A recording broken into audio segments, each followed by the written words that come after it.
Thanks for joining us. Welcome to Live Free, Ride Free. I'm your host, Rupert Isaacson, New York Times bestselling author of The Horse Boy and The Long Ride Home. Before I jump in with today's guest, I want to say a huge thank you to you, our audience, for helping to make this happen. I have a request. If you like what we do here, please give it a thumbs up, like, subscribe, tell a friend. It really, really helps us to make the progress. Find out about our certification courses, online video libraries, books, and other courses, please go to rupertisaacson.com. So now let's jump in. Welcome back to Live Free, Ride Free. What a treat. I've got Arne Koets. If you don't know him, you need to. And if you're a history nerd, if you are a dressage nerd, if you are a fantasy nerd, if you are a kind of want to feel better through horses nerd, if you are a sort of everything cool around ponies nerd, you need to buckle up and meet this man. So without further ado, Arne, thank you so much for coming on. Please just tell us who you are and what you do and why you do it, and we'll go from there. Well, thank you for having me on. This is a rather sudden and hopefully beginning of the pleasure of chatting more often. At least I hope so. I myself am, I suppose these days, mostly a dressage teacher. I came to that from martial arts on horseback. So fencing on horseback became my thing that got me into clinics. And now I'm giving clinics every weekend all over the world in riding. And that is a very vague term, riding, but I usually say historical dressage. Rather than classical dressage, long story as to why, but it's like I want to do it the very old-fashioned way for various reasons. I come from martial arts background, a reconstructing European martial arts background from sort of the beginning of that movement, and thereby the consideration of old books and what does that book actually say, and challenging our own historical prejudices to reconstruct that, which is very useful in writing too. And I then started building, I have jousted a lot, doing a lot of shows and stuff like that. That used to be most of my work. But then I managed to go to the Fürstliche Hofreitschule in Bückeburg, the princely school for riding art in Bückeburg. And then I got to learn to ride properly and actually got to the point of the level of Hofberater, so courtly rider, I suppose. And so that's sort of my background. And I started getting a lot into biomechanics through my dabbling in Argentinian tango, through my martial arts, and of course through the riding. And then all the mental and physiological things kind of became this sort of little nerding out investigation. And through friends, I've started digging deeper and deeper to try and figure it out. You're being immensely modest and cryptic, right? I'm going to fill in some gaps here. All right, so I first came across Arne Koets because if you float about on YouTube looking for cool stuff, like we all do, and you're kind of into dressage, baroque stuff, then this place Bückeburg will come up. And Bückeburg is really interesting because it's a place in Germany that teaches and trains sort of in the manner of like really the early Baroque. Most people think of Baroque as like 18th century La Guerinière. This is like earlier still. And they do a kind of amazing job at it. And so they have this sort of world and following of people that once you become aware of them, it's hard not to keep following them because what they do is just really cool. Because it's not just extremely good horse training and riding, it's also like very, very, very historically accurate. So it's sort of a little bit like a living museum, which we can all benefit from because if these things die, well, then they're not around anymore. But then I started learning, because I was living in Germany, about this thing called Rossfechten. And Arne just you probably even missed it when he said it because he kind of went, oh no, it's just really into like fencing on horseback. And then blah, blah, blah, blah, blah. And I was like, hold on a second, mate. What's all this fencing on horseback malarkey then?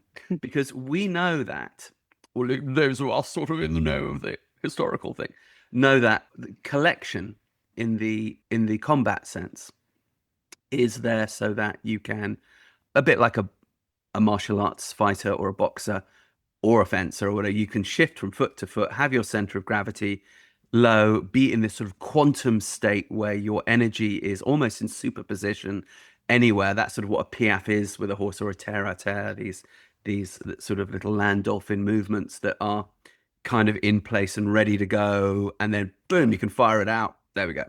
And that was actually Arne yesterday, that picture there. Yeah.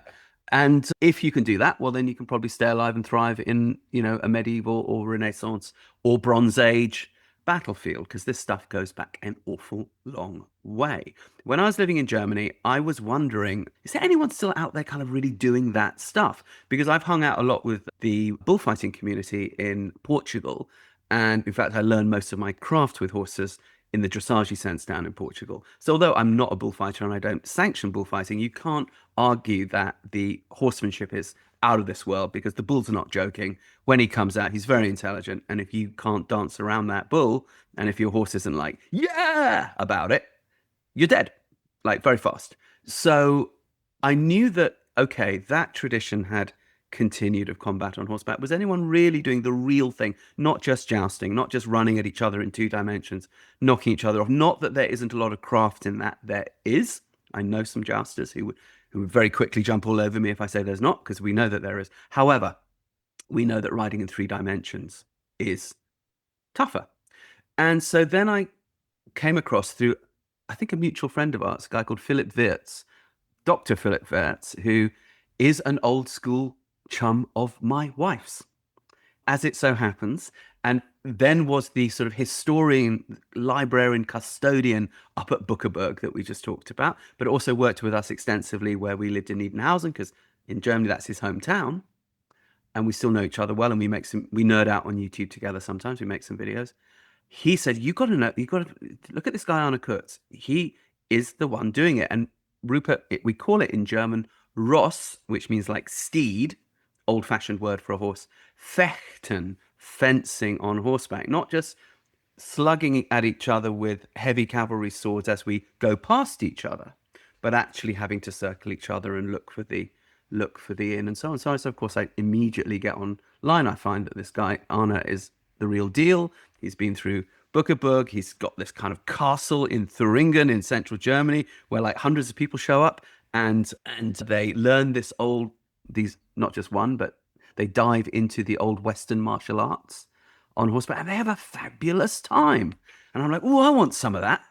And then by hook and by crook, I start putting some stuff on YouTube, and Arne starts to comment on the videos and isn't a dick about it, isn't like, oh, you got that wrong, but it's like, oh, actually, and here, look, this is an interesting thing. You might want to look deeper at this. I'm like, I think this is that Arne Koets guy. I think it is, actually. And he seems like a really nice bloke.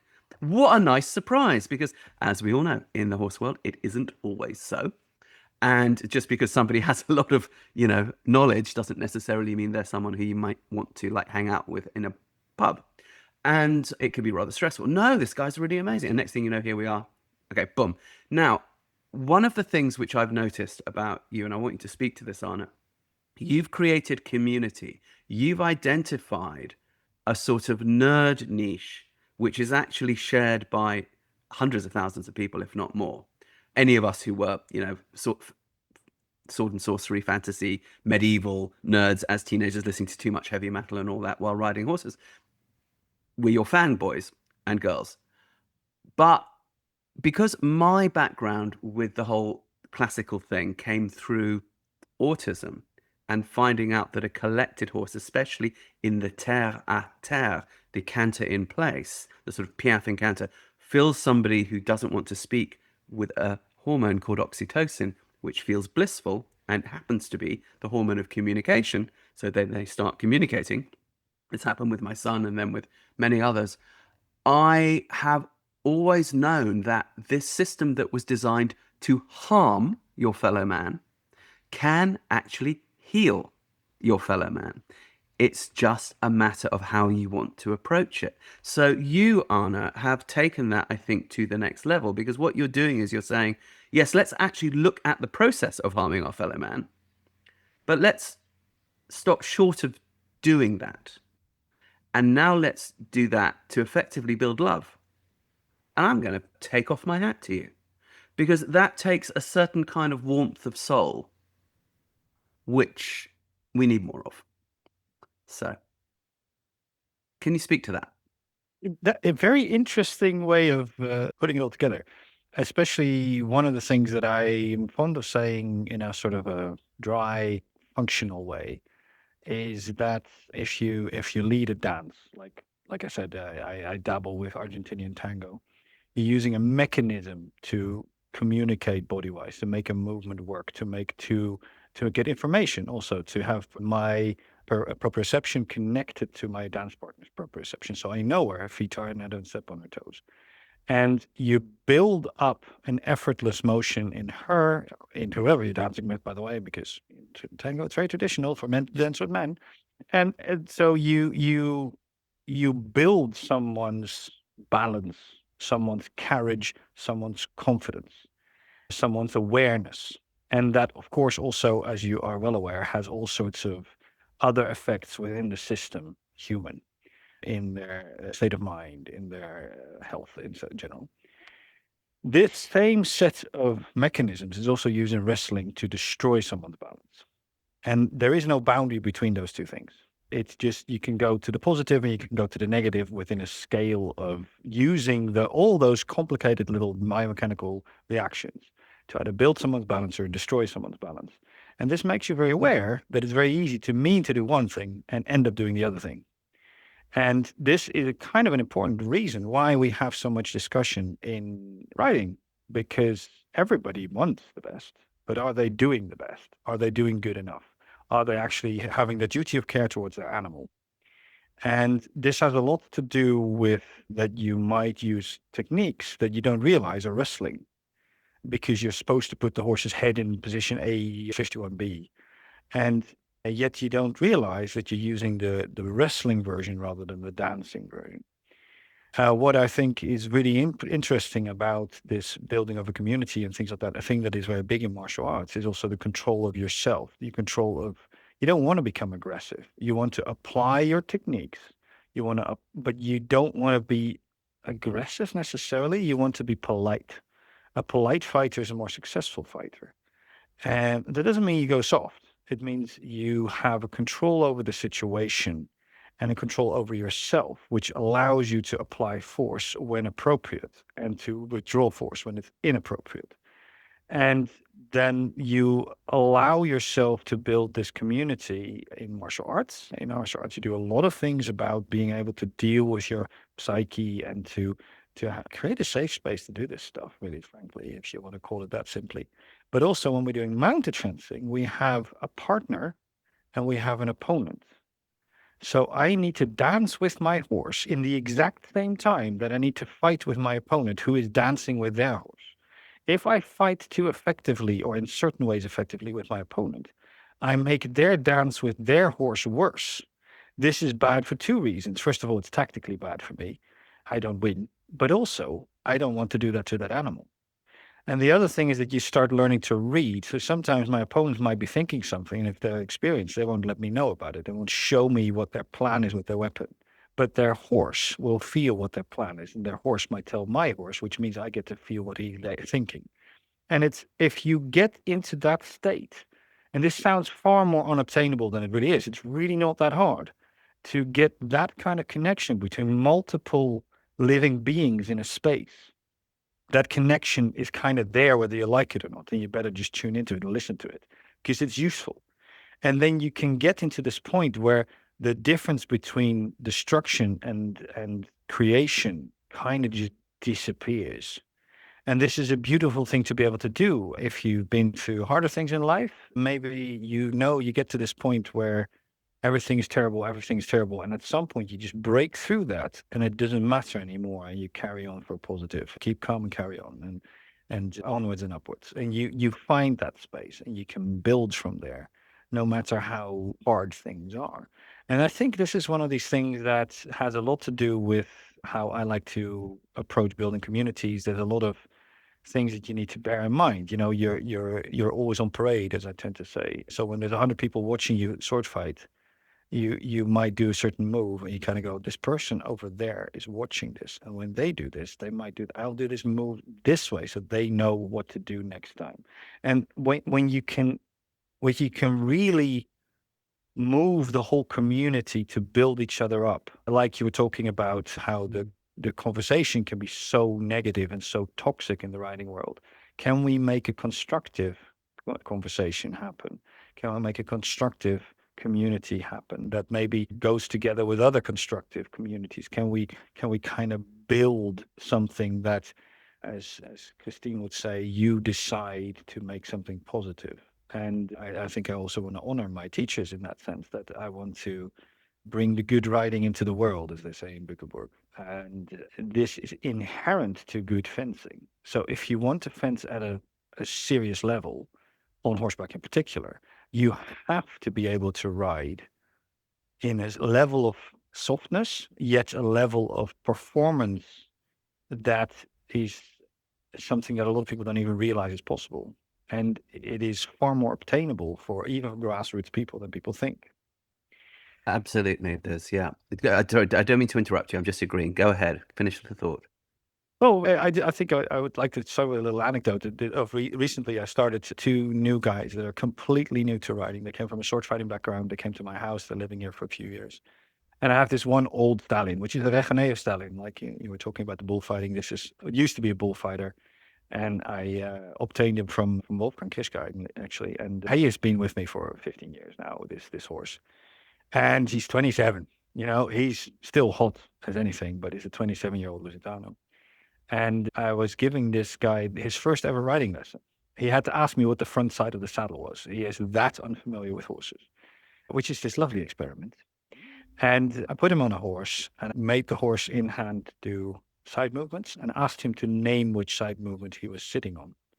And then I asked him to feel which hind leg was stepping first, which is, again, something I didn't make up. That's in the old books.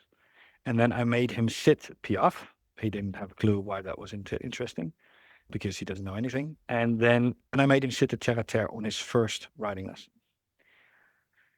We carried on a little bit. His 10th riding lesson ever, he was sitting riding one-handed on Blanca Candare, just on a curb bit, with a sword in hand, on a stallion, in an arena with no walls, riding against me on another horse, and we were fencing on horseback in canter, in 10 lessons.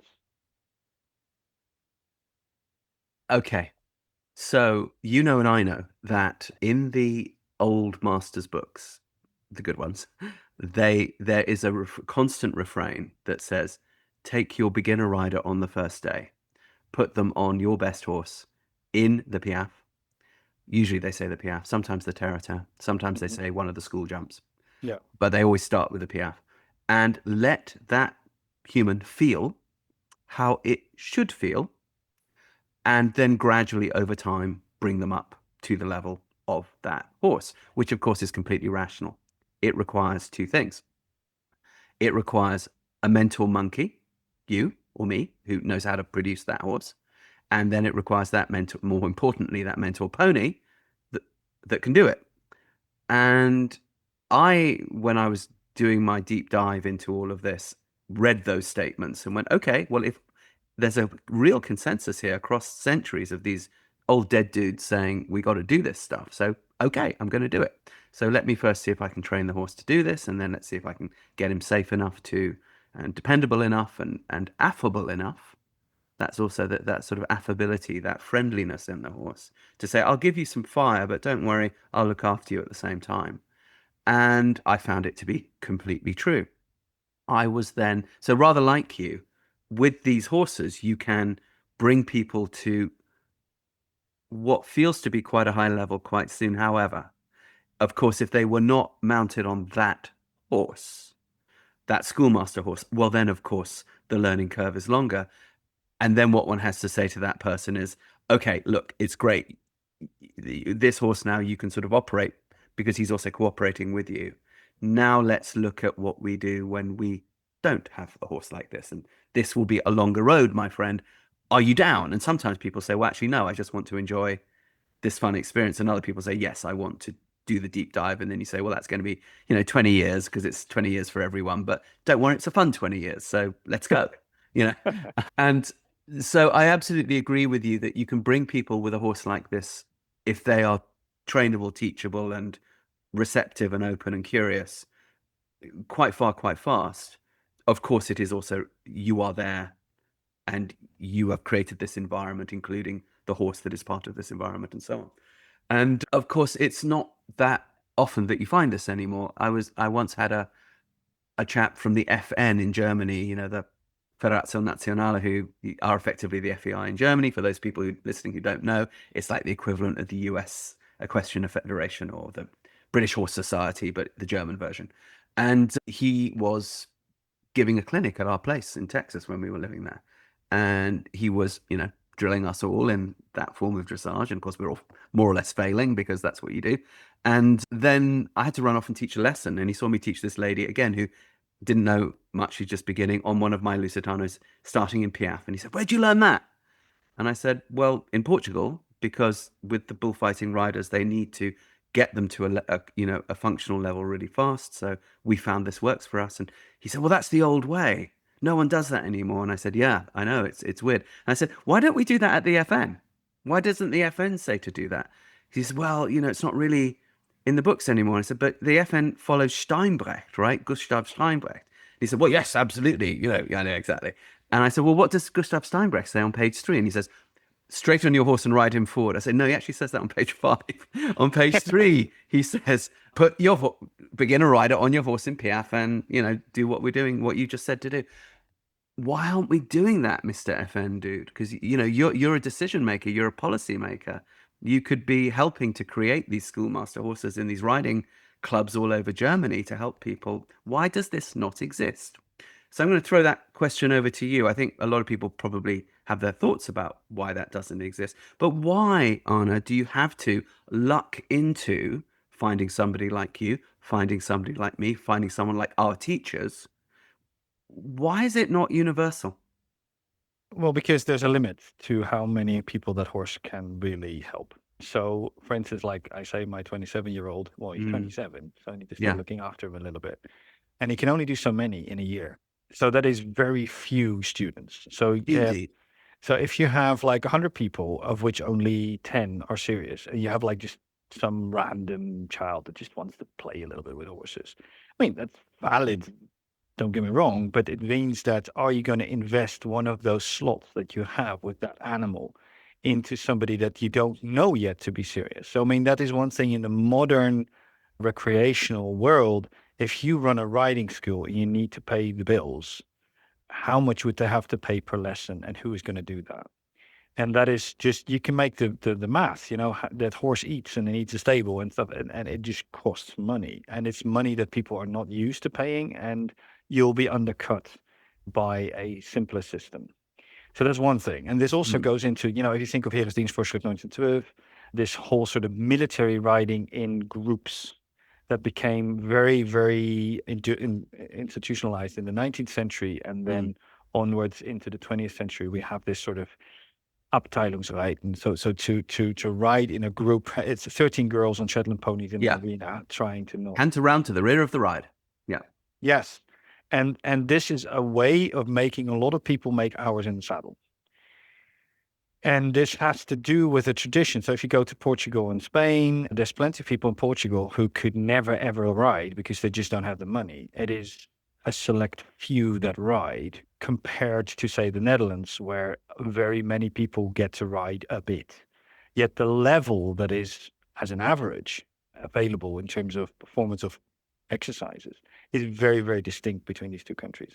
So there is a deliberate decision by Boucher and to some degree by the carpentry and various people like that to lower the level of expectation because jumping is more important and the level of collection is actively yanked down, even in the high level dressage. So they talk about horizontal balance rather than uphill balance, and that they prioritize the series lead changes over collected work.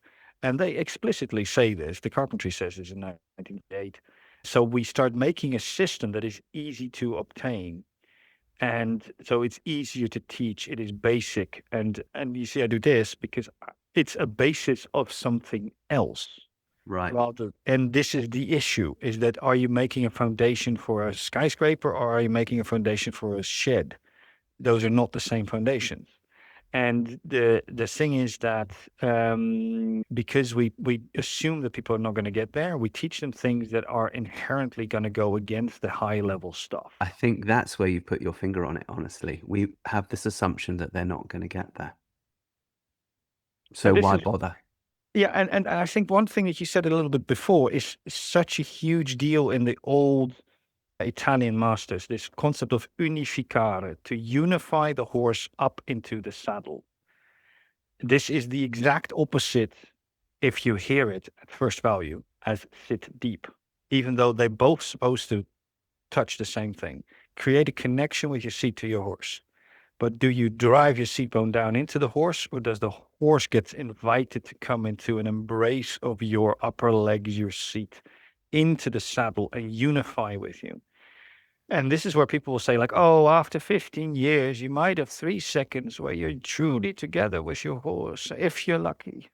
What a load of rubbish. You need Yeah, to I do agree. that straight away, go do it, enjoy it. And then, Indeed. of course, it gets easier to keep that for longer and to have it more reliably. Yes, that is practice. However, you can teach people to do this within, well, technically seconds. Yeah. And this is one of these things is setting up, if you learn body work or things like that, you need to learn to connect to things, to find subtle feelings. You need to learn to assess things. You need to give calm to your patient, be it a human or a horse. And this is something that is taken for granted that you can learn. And it's sort of like a basic to even start doing the work. And why don't we just do that with our horse straight away? And I frankly, I just do. And I think it's not hard. Can I say why I think it's gone? I think there's a lot of truth in what you say, but the one thing which I found has not stood up is this economic model. Mhm. Because most people I know who run riding schools really, really struggle. And we, I suppose you could say, to some degree, run a riding school. What I do is I'll say to people before they start, listen, I'll absolutely teach you whatever I can do, but here's how each lesson will go. It will always be 2/3 on the ground. You're always going to do a certain amount with lunging and long reining to learn how you're building the horse or maintaining the horse or rehabbing the horse that you're going to be operating. Then you're going to work in hand so that you're going to understand how these exercises happen. And you can actually see them because you're standing next to the horse. You're not sitting in the blind spot. And then you're going to ride with me at your shoulder, transferring the aid, saying, when I do this with my stick, you do this with your leg effectively. And then we call it ground monkey, sky monkey, but and then for about 15 minutes at the end, I will begin to come away. This doesn't include the times we spend doing trail riding and messing about, but this would be like a lesson. And I have found that that is a better economic model. That actually, because what happens is people are, as you say, experiencing exactly what you just talked about with your friend who didn't know much and came in within 10 sessions and was really effectively punching above his weight, having an ecstatically wonderful, joyful time. It's rather than saying to somebody, you've got to break your heart for 15 years having a shit time, being bounced around all over the place and being yelled at for doing it wrong when no one's telling you how to do it right. No, no, no, no. Let's go straight to the joy. However, it does require so the only way I can do that is because I was given, like you were given, this technology of producing a horse this way by certain teachers. But I was curious. I did go and seek them out, just like you did. I was like, it's just this just isn't good enough. I need to find, like, who's that bloke that can really. With you it was Bückeburg, and with me it was Master Luis Valença in Portugal. Oh, yeah. Okay. Of course. Yeah, but 25 years ago, 30 years ago, we didn't really have the internet like we do now. It was hard to find these people. They existed, you're there in the wilds of Thuringia, who would find you? Well, every sucker can find you because you're all over YouTube. So you just have to be a little bit curious, and they think, well, can I really write to this bloke? Maybe he'll just blow me off. Well, I'll give it a try, So, dear Mr. Koets, can I, blah, blah, blah. And you, because you're an affable dude and you believe in what you do and you have a passion for it, would probably say, absolutely, here's what we could do. If you were not, you might say, oh, I'm terribly sorry, but then the one who says, well, I'm terribly sorry, one moves on until you find the human being that says, yeah, sure, I would love to share this with as many people. So I do hear you when you say each horse can only do a certain number, and that's certainly true of mine. But if one seeded, if you like, all the Reitverein, the riding clubs in Germany, with 3 or 4 of these schoolmaster horses, and you showed the people how to produce them on the ground and da da da da da da da da da, then it would democratize it a bit. I do actually think that is possible, but I think it's a matter of imagination. And it's very interesting to me, like the in-hand work obviously is the key. Some people just will reject it and don't want to engage, and it's like, no, I just want to ride. And then you can say, well, okay, fair enough. But there's always that other group of people who say, no, I really do want to learn that. And of course, if it was available for them, I think we'd have more people like you out there.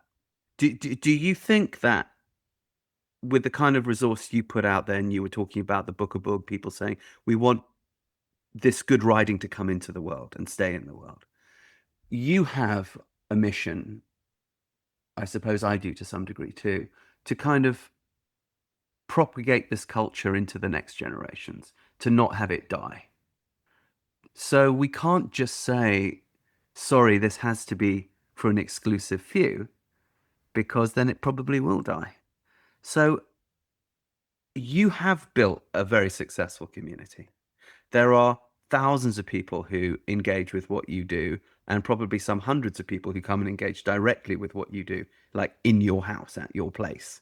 Mhm. So how can people find and build these communities as you have?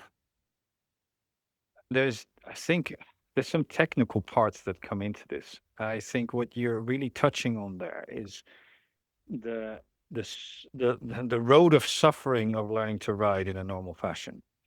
Is you get screamed at, you get told you're supposed to achieve things. Nobody tells you how to do it. Nobody tells you what works, and you just go through the motions. And the horses are not necessarily very cooperative because they know that this is going to be just as awkward for them as it is for you.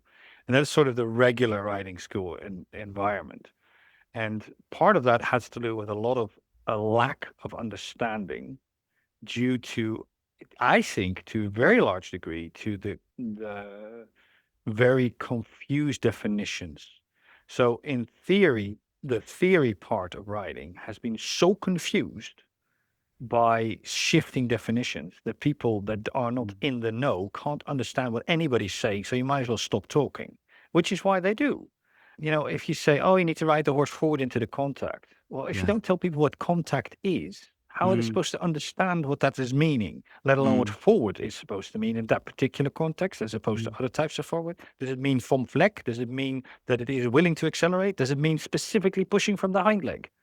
Those are 3 different things, but we mm, call them forward. Does it mean fast? Does it mean not sideways? All of those things are used in terms of the word forward, and all of them are potentially important things to say. But if you keep using the same word, nobody knows what you're saying, so they don't learn because they're confused consciously. Then if they're confused consciously, how are they going to build confidence? Confidence of their achievement. And if you don't have confidence, you'll get into fear. And fear is a huge, huge issue in the writing world that is often kind of ignored a little bit. But how many people have gotten to a point in their writing career that they were genuinely, genuinely afraid? And then how much of the behaviors that we all lament and things that people do to horses are just because of fear? If you're fearful of cantering your horse, which is plenty of people get to that point, it's not to have a go at that, but how do we avoid getting to the point that I have to be afraid? How do I get that feeling of control and feeling of constructiveness with my animal that allows me to be constructive to others around me, that allows me to carry on? And this has to do with starting off with understanding how things work. If I don't understand which pedal in my car is which, then how am I going to be safe on the road? And so we need to have theory, and we need to have clear theory that doesn't have to be hugely sophisticated. Just how do I steer? Oh, it's a side movement. It's always a side movement. There's no way of going around a corner without some degree of side movement. That's essentially what you're doing. Riding through the corner in travers and shoulder in, do tell. And it's one of these things. It's like we try to use the wall to bend the horse. Yeah, I get it. But that is a dumbed down version of a side movement. That is why it is useful. If you don't tell people that bit, then they never understand what they're trying to do. So the system of teaching has degraded due to the confusion of definitions. The expectations have changed. The order of exercises that you learn has changed, I think, for the worse. The implements we allow ourselves to use have changed quite a lot, which is not necessarily a good thing. You know, we find it perfectly fine to give a little girl a pink glittery crop that she beats the snot out of her pony with, yet spurs, oh my God, which is not the point. The point is to learn to use a pressure implement in a constructive way. Also for a young person should also learn to have the tatsächliches Gewalt is the German phrase, the actual violence over the animal. This is such an important concept. You have a violence over the animal. It's a very German way of saying it. Well, Gewalt doesn't have to mean violence, right? Gewalt can also mean Control, yeah. control or even governance. Yeah. Talk about Gewalt. You know, it's such a weird word, Gewalt, in German, because it can have a very negative conversation. I'm going to beat you up, or it can mean I'm actually going to help build the roads on which you drive. You know, it all depends on how you're using it. Yeah. If you have that thing, you might be building roads, or you might be beating somebody up, and it's very easy to slip between them without noticing. And even a young person needs to understand that they live in this landscape and they need to stick to the good side, at the dark side of the force, if you will. And this is something that we shy away from telling young people. We make life easier. When the horse shies, it's because a bird flew up, not because you didn't put the horse in a place where it was confident that it didn't mind the bird. It's never our responsibility. It's always the outside world's responsibility. To some degree, we make the horse responsible, yet not give it any mandate. So because we punish the horse for not having done something correctly, but we never allow the horse to choose how to do anything. So how can they be made responsible for something they don't have a mandate to do anything about? So they're not zuständig. Just getting so German. Zuständig, for those non-German speaking, they're not independent. They're not able to. They don't have agency. Yeah. Yes. And agency is such a big deal about these communities that we're talking about the horse welfare, about the progress of learning, about the progress of learning of the animal, about progress of learning of the student. I mean, we're kind of digging into some very sophisticated concepts, but I'm sure that you'll be interested. But it's this. Why does this not work? Because the whole system doesn't allow to accept the complexity that they're inherently trying to teach. Yes, I think there's I think everything you've said there is true. One of the reasons too, when you were talking about your beginner friend getting quite good on this horse relatively quickly, okay, schoolmaster horse, okay, you're there too. But nonetheless, there's a real problem, I think, when things are done in the abstract. So when most people are presented with this dressing of the horse business, and dressage is such a funny word because, you know, in English, you know, dressing can mean, you know, your salad. It can mean your clothes. It can mean the ranks in the army. It can mean your hair and makeup. It can mean, you know, all sorts of things, because it actually means just to put together. And in this case, we're talking about a horse. And what does that mean? Well, I think that's a put together horse on the wall behind you. The hind legs are under the point of gravity. He's in that short silhouette without being contracted. He is put together. He's dressed. Okay, cool. Nice to know that. But unless someone explains that to you, how do you know? So then you might just like pull the bridle and kick. But the thing about doing things in abstract too, which is so hard, the horse doesn't see the point of why it's doing it. I lived in Texas for a long time, and you watch people get quite good at cowboying quite quickly because they and the horse both have a task to do that they really see the point of. And the cow is dodging, boom, boom, boom, boom. So the horse dodges, boom, boom, boom, boom. And it's much easier for the human and the horse to come into coherence together because they are doing a thing together. When I grew up in England, I grew up in the fox hunting world. And when I began to whip in to packs of hounds, when I would help the huntsman, who's the one who's in control of the hounds, as his assistant, I would find I could get into coherence with a horse very fast, because the horse and I would start caring about which hound was going over there And he was after that hound before I even was. And if the hound went back, he'd collect instinctively, and I would bring my body weight back and look for that hound.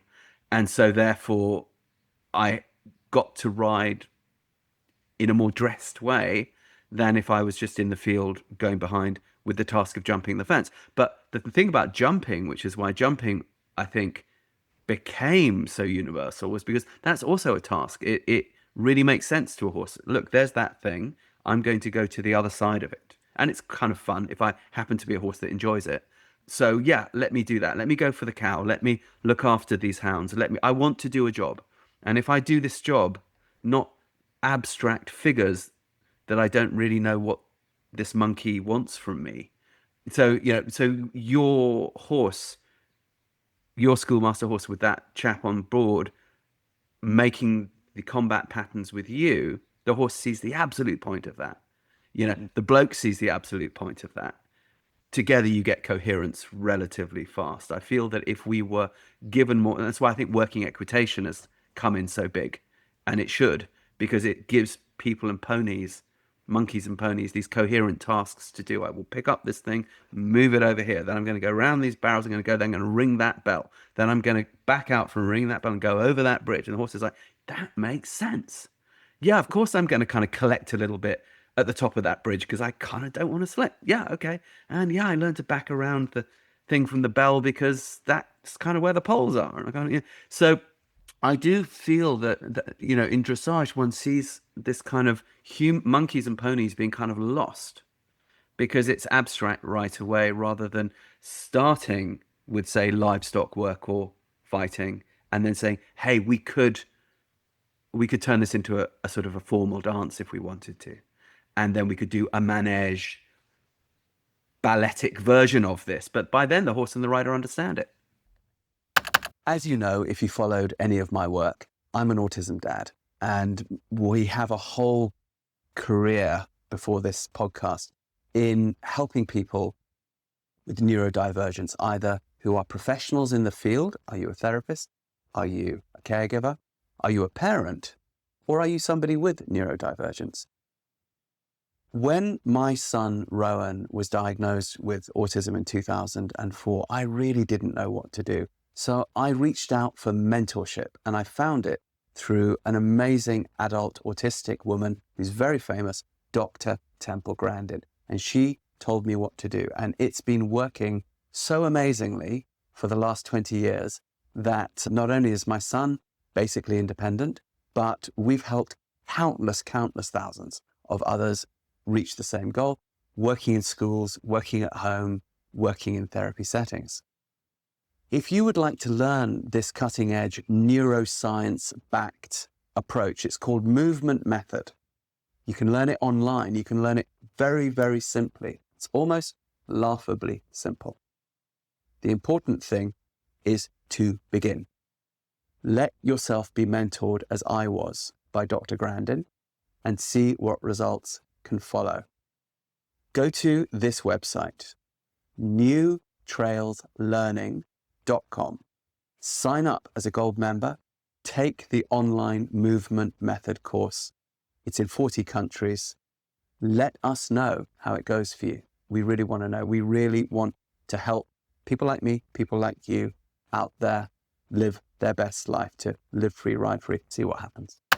It's interesting that you segue to dance, because from the point of view of a dance, and again, I'm coming back to Argentinian tango, if you're a good leader, you can take a completely green follower, take her by the hand, give her good time, and make her do fancy stuff. And of course, you can then polish that until the cows come home. It's not going to be an award-winning dance, no, but you can dance within seconds. And you can have joy while you do it. Yes. Now, this can be done with horses. And this has to do why I'm so hung up about unificare, because it's creating the embrace of the dance and figuring out where their balance is, know where their axis of motion of gravity is, and on their feet, and placing free foot and so the standing leg and the free leg. And then you go from there. And when she's ready to move, we move together. Important one. So this is something where you're using facial reactions, for instance, in the follower to make the movement happen. And when they stop overriding with their neurological system, trying to stop their muscles to fight you, if they don't do that, then you can kind of remote control their body, which means that it's so relaxing when somebody really knows how to lead. Your brain just goes, I don't need to do anything. And there's still some neurological effect still happening, but to make something very complex a bit simpler. Now, this is also something we see in the horses, where there is natural reactions to the aids. And then we don't have to teach a natural reaction because it's naturally apparent. It's already there. And this is, for instance, where Guérinière talks about the jarret and the cuisse and the jambe and the talon. He talks about the 4 parts of the leg.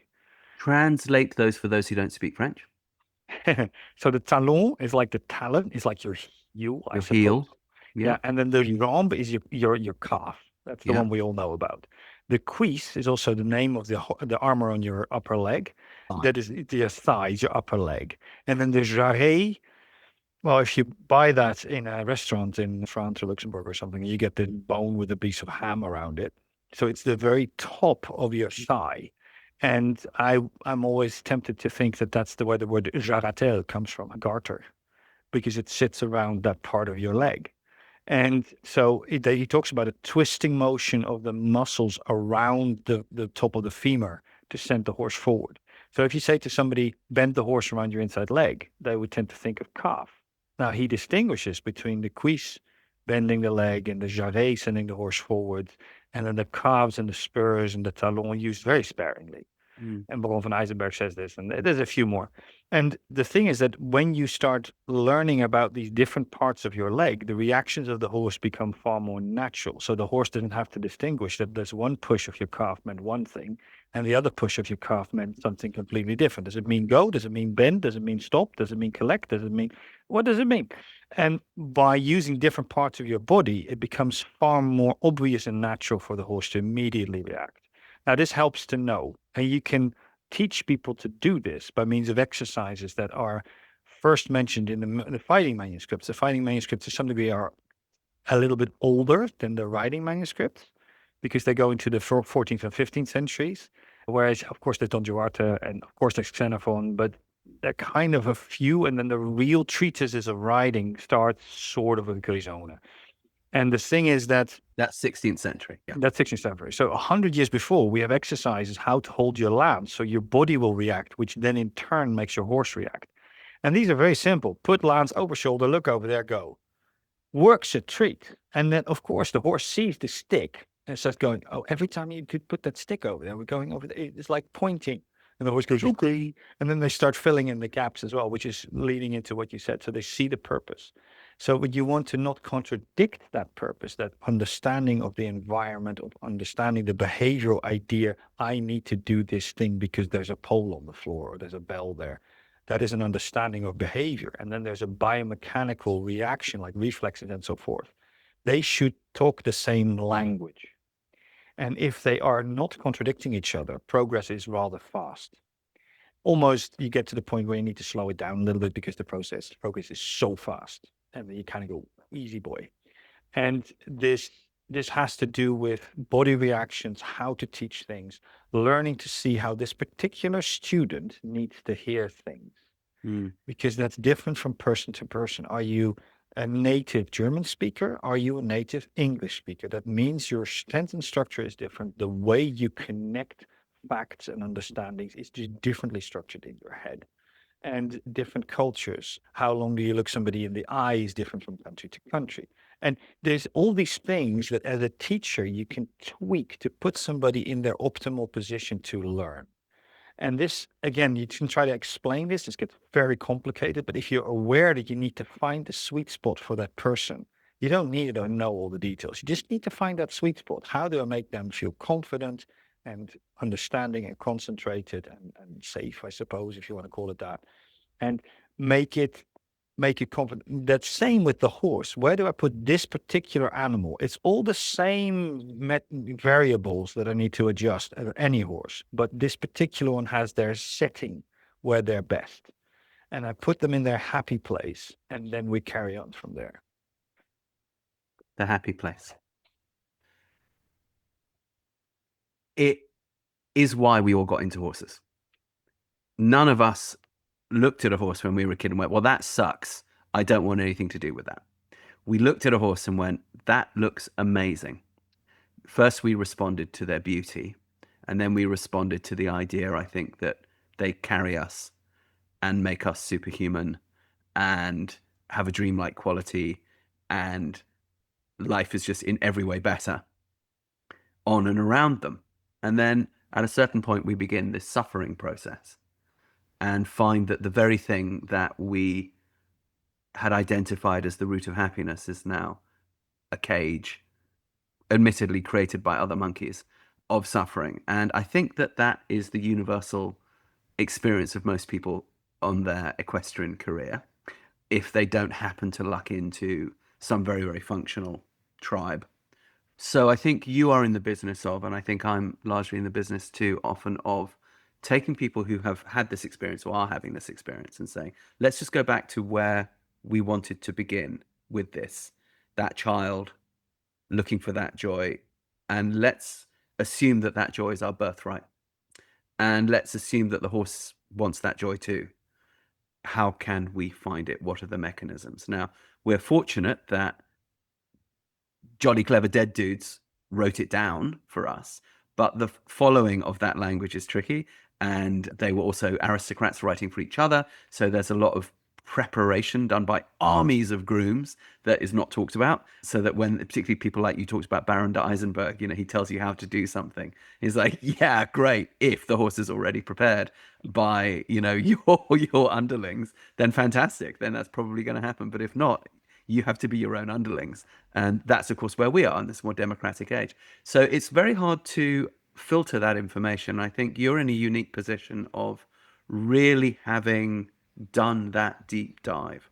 When you were in Bückeburg, you had to be your own groom and equier. You had to be both the gentleman rider, the court rider, and the underling that was, or underlings. So you had to actually be multiple people. How can your average person learn how to break it down and take on those roles, and in what order? And how were you shown? Yeah, it's a very interesting thing you take there because, for instance, if you look at the nobility and their staff and things like that, I think people have this very biased idea of how that actually works. The Prince of Hessen lives just 2 kilometers that way over the little bridge. Lovely chap. I always run into him when he's walking his dog. We have the same doctor, and he still pays the pensions that his father's staff still are owed because they were once his butler or whatever. And it's this whole thing of this relatively small group of people running one of those estates. And I think people desperately underestimate how much work there needs to be done, why there even is staff in one of those estates. And it might sound utterly posh and having people at your beck and call, and they're all rather busy. And I like to say that I lived at court at Bückeburg. I mean, for all intents and purposes, it is courtly. It is officially courtly, and we were at court in that sense. And the thing is that we were ruddy busy. And did we prepare horses for the Hofreitmeister to ride? Of course we did. On occasion, we definitely cleaned the horse for him and he had a lot to do and he had to function. So we prioritized cleaning his horse and we would also clean our own horse. Of course we did that because he had 26 horses to deal with. He can't possibly go around and he needs to be clean. If you wear a suit, you need to take the suit off, clean your horse and put it back on. So there's time involved in this. So that is a reason why you might be the underling that cleans a horse for someone else. That is because you're a team. That is not about hierarchy at all. That is about getting shit done. And the thing is that, and also getting excrement out of the stable. And the thing is that the point where you have to clean your own, that's partly it's a leisure to have few enough horses to be responsible for, to be able to take the time to get them clean. And Again, the Hofreitmeister himself would absolutely clean his own horse if it was so convenient. He probably would prefer to be a bit closer to his animals in that sense. It was kind of a sacrifice to make to not clean your own horse, but it had to be done that way for practical reasons. And he will make a point of taking some of his personal horses and just taking the time to do it. Somebody might already have started cleaning the horse, and he would take it from them and go, "No, I want to do it myself." And the point is not that it is something you're no longer bothered to do. It is something that when you run out of time to do it, that is when your staff takes over. Also, if I'm going to get a horse ready for someone else, they need to tell me what they want in minute detail somehow. I need to do it their way. I need to do it for that horse, with that saddle, with that setup for that day's performance. And that means that there is this intimate connection to, yes, somebody does this for you. Your groom might be doing that for you. But being a good groom is being connected as a team, the team rider, groom, and horse together. And to some degree, when we start talking about armor, we also have a squire. That is a unit, and they can't perform without one another at a certain point. And this is something where, yes, you have grooms, yes, you have people moving a horse. That's because the horse trainers were maybe training 25 horses in a row to produce animals, so they didn't have the time to also go and get one from the paddock. And that is a distinction. And I think people desperately overestimate how many people would be standing idle at court. It was relatively few. And if you go into Sure. this or that, it was really, really rather few. And they worked ruddy hard together. And this is where you specialize to some degree. And I have a similar situation now at home. I have my working students, and on average, people will choose to get my horses ready to make sure that I get to ride when I've just been flying in from wherever. Yeah, that's very nice of them. But it means that I have the time to give them a lesson afterwards. Yeah, It means that we do more together. But absolutely. Go ahead. Sorry, finish the thought. yeah, what I wanted to say is just like, if I have the chance, I'll brush my own horse because I like Of to. course, yeah, because you also just want to hang out with your pony. Yeah. But it's. I think the point I'm sort of trying to make is that what one definitely understands why everyone needs to learn to groom. You did, I did. That's how you learn horsemanship. But it's what I'm sort of driving at is that a lot of the old aristocratic dudes that wrote the books had trainers under them that were doing the in-hand work, that were doing the work in the pillars, that were doing a lot of the lunging and the long rein. And you sometimes see in the old plates people in the background doing those things, and then a chap like La Guerinière standing with his leg out, resting his hand upon a cane, giving a lesson to another young gentleman. And sometimes if you look closely at those plates, you'll see they give you little clues about what was going on in the background, and actually this very, very skilled work that was being done to prepare the horses as well. It wasn't just, the grunt work of shit shoveling or cleaning horses. It was also training.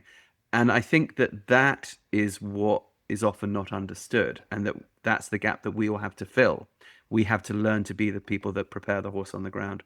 We have to be the people that prepare the horse in the pillars, or the horse on the lunge, or whatever. And sometimes that stuff's in the books and sometimes it isn't. So it's difficult when you read an 18th century dude, for example, to know, oh, I see, you actually need to do all this stuff on the ground before you can put it together in the saddle. These guys are just omitting that because they were assuming that everybody knew that, because they were writing to a large degree for each other. They weren't writing, La Guerinière wasn't writing, or the Duke of Newcastle wasn't writing for the bloke in the street. He was writing for his fellow gentlemen who had a similar sort of an infrastructure. And he was saying, I sort of have a mastery of this. So if you want to, another one might write one about falconry, and another one might write one about astronomy. They would have these niches, but they had highly skilled backup. So when I realized that, that was lucky in Portugal, I said, oh, the key is all of these horses are prepared on the ground. Got it. All right, there's a system here, and I can learn the system. And then if I learn the system, then the stuff in the saddle will follow. So when I first went down to Master Valenza, for example, I said, I don't want riding lessons. I mean, I'd love to ride, but what I mean is I want to learn the system. How is the horse produced? How does it all fit together from the ground up? Can you please show me that? And he said, oh, you're serious then? I'm like, well, yes, I am. Because I have a job I need to do. And he absolutely showed me that system. But it took me a while to know that I needed to ask for the system. And I think this is not common knowledge and communicated enough. So at what point did you realize that there was a system? I mean, there are different systems, but you know what I mean, that there's a systematic approach, which if you which involves a lot of work on the ground. And then to know, okay, I need to learn this. I need to find a mentor who can teach me this. I think it's going to be that mentor over there. Do you see what I mean? That it's that process which is often missing from the books. So when one just opens an 18th century book, they don't necessarily tell you to go do that. But you and I both know that you kind of have to go do that. So how did you tumble into that hidden technology, if you like? And how do we help other people to do Yeah. the same? So if you look at the sources, like Xenophon says that you should let someone else train your horse. Xenophon says that. But Pluvinel talks about the in-hand work at length Yeah. already. There is Leoniden talks about it. Gazona technically too. I mean, there's, and especially some versions of Gazona, but there is a lot of this stuff in the sources. Now, they might not all tell you the whole story because they only have so many pages. So they That's pick it. some things, but if you put them all next to each other, you go like, oh, he talks about A, B, C, D, and he has E, F, and G. And then the Right. other guy picks up from there and carries on. So, oh, hang on, this is a system that they're mostly agreeing on. And they have a few details where they disagree, like don't we all? And this is interesting in and of itself. So it is in the sources that they, and this still is the training of the horse. So there's the teaching a horse to lift its feet and accepting a blanket and stuff like that. That's more groom stuff. Getting the horse ready is groom stuff. They talk at length on how to saddle a horse, how to mount a horse. They put that in the books and they make this huge song and dance of it. And then they go, oh yeah, and then lead changes, yeah, whatever. Yeah. I just don't care. This is funny where the emphasis is lie, but it is in there. And sometimes it's a sentence, but it is in there. But it's very easy to miss. And Absolutely. you talk about Pluvinel. Frankly, you and I both know Pluvinel's unfucking readable. It is. Even La Guerinière says that. I mean, that's why La Guerinière says, actually, lads, I'm going to write this book because all these other guys, they've written these books that you just can't read them, you know. So I'm going to try and produce something that is readable. But even La Guerinière doesn't give it all away on the ground. Mhm. Yeah. You have done that piecing together, exactly as you say. You Yep. really dived into all the sources. So guide us through Arne Koets' system. All right. So Right. Yeah. that horse behind you, we want that horse. Yeah. How we produce that horse? So it's kind of funny because, of course, I do in-hand work. Obviously, I do. And I start with in-hand work, obviously. I might use a bit less than some. You know, for instance, I don't do a lot of long reining or long double lunging. I don't do as much, mostly because I'm not producing school jumpers necessarily. Sure, but just tell us what you do, because I think this will be really helpful for people. Okay. I follow what I understand from Bückeburg, basically. So I would take a horse and I would first want to lead it. Now, this doesn't have to be a big song and dance. I mostly use a degree of a slight shoulder in, either towards me or away from me. And I want to be able to take a stallion, not let him get my clothes dirty by snapping at me all the time, and be able to control his front feet so he doesn't accidentally kick me or shit like that. And I just want to do a figure of 8. And once I can do a figure of 8, I start doing side movements in hand, shoulder in usually. I then might teach it a travers away from me. I also do this very, very modern thing of teaching a horse to come towards you in the travers. This is a modern thing, but I think it's very useful. I teach them both. I do renvers in hand, all them walk for so far. I teach the horse to stop and to start and to stop and to start. And this is really important. This is where the dancing comes in, this lifting effect that you can help the horse to do this. So you We're don't all just, on the ground at this point. this is all on the ground. Right. I'll teach you to lunge in a square. I find the square really useful. It doesn't have to be that way, but that's what I do. I like to have that corner and then sending the horse out of the corner. This will help me get a counter transition on the lunge.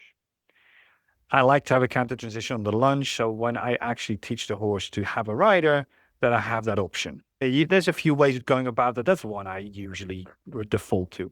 I teach the horse half passes in hand. I forgot to mention that. Then we teach them to trot transition, and we do the side movements that we just mentioned, all of them in trot. So circle shoulder in, circle travers, circle renvers, half pass to change the range, and do the same thing again. And No, that's too fast, my friend. Say all of that slowly for the people that we'll don't be know here this. all day. Yes, Circle that's the point. Yes, tell us. Circle of shoulder in, Yes, usually 12 meters. Circle of travers, yes, circle of renvers, yes, half pass to change the rein, changement yes. de main.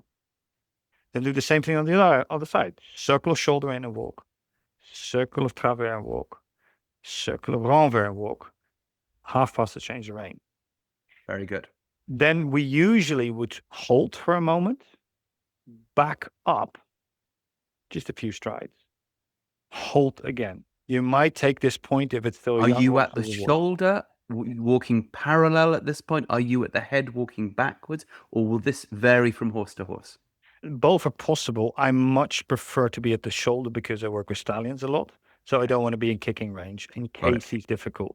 And most of the time, it doesn't really matter because a lot of stallions aren't actually that hard. Can you do it in front of them? Absolutely. I'm very good at walking backwards because I do tango. So I can probably be out of his way. A lot of people walk slower than the horse would like them to.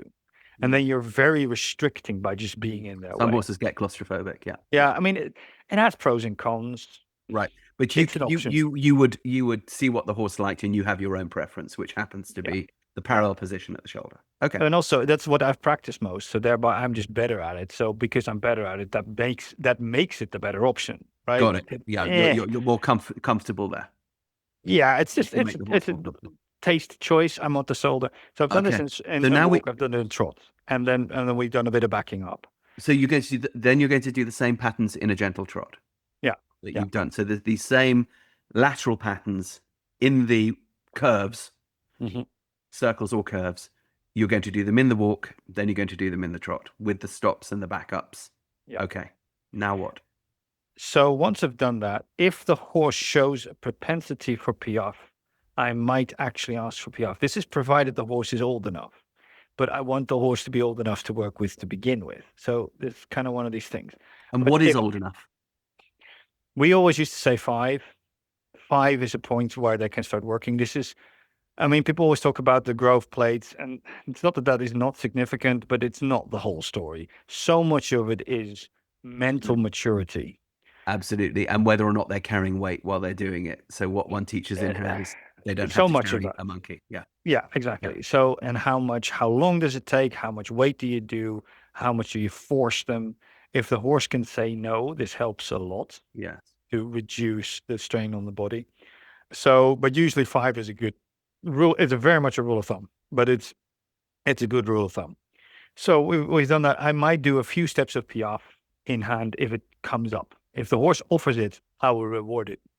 It's kind of that simple. Now, when you get more used to doing piaffe in hand regularly, you've done this with a few dozen horses, sometimes you just stand there and you just build up the horse and it just starts.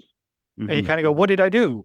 And there is a way to learn to get to that point. But once you are in the habit of producing horses, this starts happening relatively quickly. And this is not a finished product. That takes far longer. But it's a concept. Yeah. The fact that the horse can think up to slow down. Yeah. That's important. And it's more like a half halt than anything else. Okay. And then so we've got some steps of piaffe, like concept-y thing in a perfect world, maybe.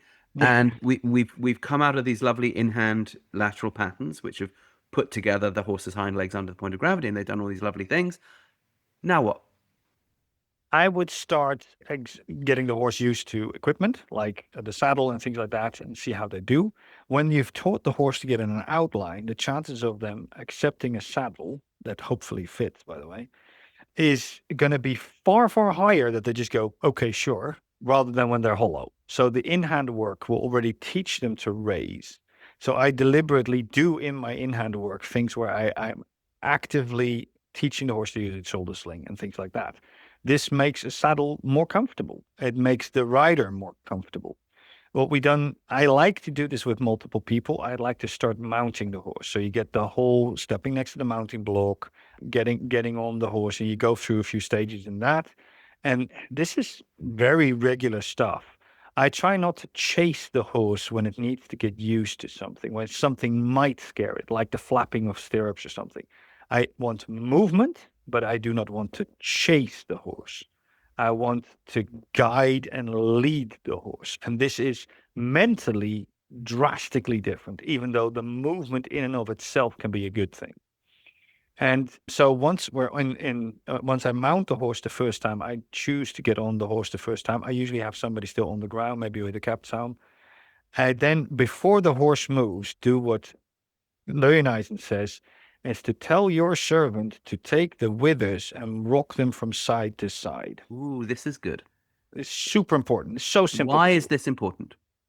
Because it teaches the horse to engage the shoulder sling. The first thing that might happen, because I sit on the horse, this is new to the horse might go clonk between its shoulder blades and it will just drop right down. And I need the horse to coordinate using its shoulder sling to carry me before we start moving, if I can get away with it. And this is not hard, it's just bothering to do it. And it's the base of the neck, the very front of the wither, and you just gently rock it from side to side. And you just let it get bigger and bigger and bigger and see how far you can move the chest between the shoulder blades. Once you've done that, you move the wither over with your groin, your seat, the front of the saddle, and the outside rein on the neck. And you just ask the horse over. Now, this rein on the neck, they know from the in-hand work. They usually don't take long to learn it in the in-hand work either. And you just move that wither over. Once you have the wither in a shoulder four type of position, sometimes people call this first position, I would like to step the outside front leg in front. So I'll start the horse forward in an attempt at some degree of shoulder in and walk straight away. The chances of the horse freaking out at that point on that first step, had that first movement under the weight of the rider, is a critical decision. If the horse is on a specific leg, it's standing on one leg and it has the other leg free, I know which one is going to move first. I can predict what the horse is doing much better because I know where I am. So can the horse. The horse can sort of think about it a little bit. And then you lead them like a dancer and get them into a walk shoulder in. And then you might not do much. And then you might want to lift them into a halt again, that you have a hold to work with. You might already get off at that point. If the horse is a little bit more or less overwhelmed, then you just get off. And if the horse feels confident and builds confidence, then you might continue a little bit more. And this first session doesn't take long at all. And then you build day by day from there. So the mounting the second time, don't take it for granted, but you kind of go through the same routine and you build it up. And again, you just take a routine and you put another building block on it. You build that same routine and you put another building block on it. And at some point, some of the beginning bits you might neglect, but you still have that chunk of routine that you work from. And again, what we do in Bückeburg, we teach the horse on the rider, shoulder in on a circle and walk, travers on a circle and walk, renvers on a circle and walk, then the half pass. So you need to do a few days to get to that point. And of course, you do this on both sides. Then you might put the horse into a trot. And you could do some circles and those straight lines like you see in Delabru or in Guérinière, just to steer a little bit. But again, main thing, shoulder in and walk, travers and walk, and then you do that all in trot. So the same sequence, shoulder in, travers, renvers. Quick question. Are you using, this is what I do, a ground monkey in the initial stages with the sky monkey? Yeah. Because generally what I'll do is I'll put a sky monkey on top, and then I'll say to the sky monkey, hey, when I do this with my stick, you do this with your leg. And the horse kind of goes, ooh, ooh, ooh, oh, right. When sky monkey does this thing with his leg, it means the same thing as this thing I already know from ground monkey. Okay, I accept. Absolutely. I did kind of touch on that briefly, but yeah, I do that. Because I think that's a crucial piece of information for people. Absolutely. Is effectively don't do it alone. And this is something that you need to really learn to do together. Yeah. Because, for instance, if you do a transition, we know it's hard enough to do a transition properly, right? Yeah. To do this together with the horse, but then you need to do it with 3 beings at the same time. The horse needs to do it at the same time as sky monkey and ground monkey. Absolutely. Historically, they had multiple ground monkeys. That if you have that team, it is so effective. But you need a team of people that dance like a whole unit, and this We is part of speak the same language, my friend. Tribe. It but comes this out is of the really hard. steppe where there were multiple people living in yurts, getting together on the horses. We go to the top places in the world that we think of as top places, like Jerez or Vienna, or what do we see? Bunch of blokes and blokettes working together with horses, and because they know what they're doing, they support the horses. They don't overwhelm them.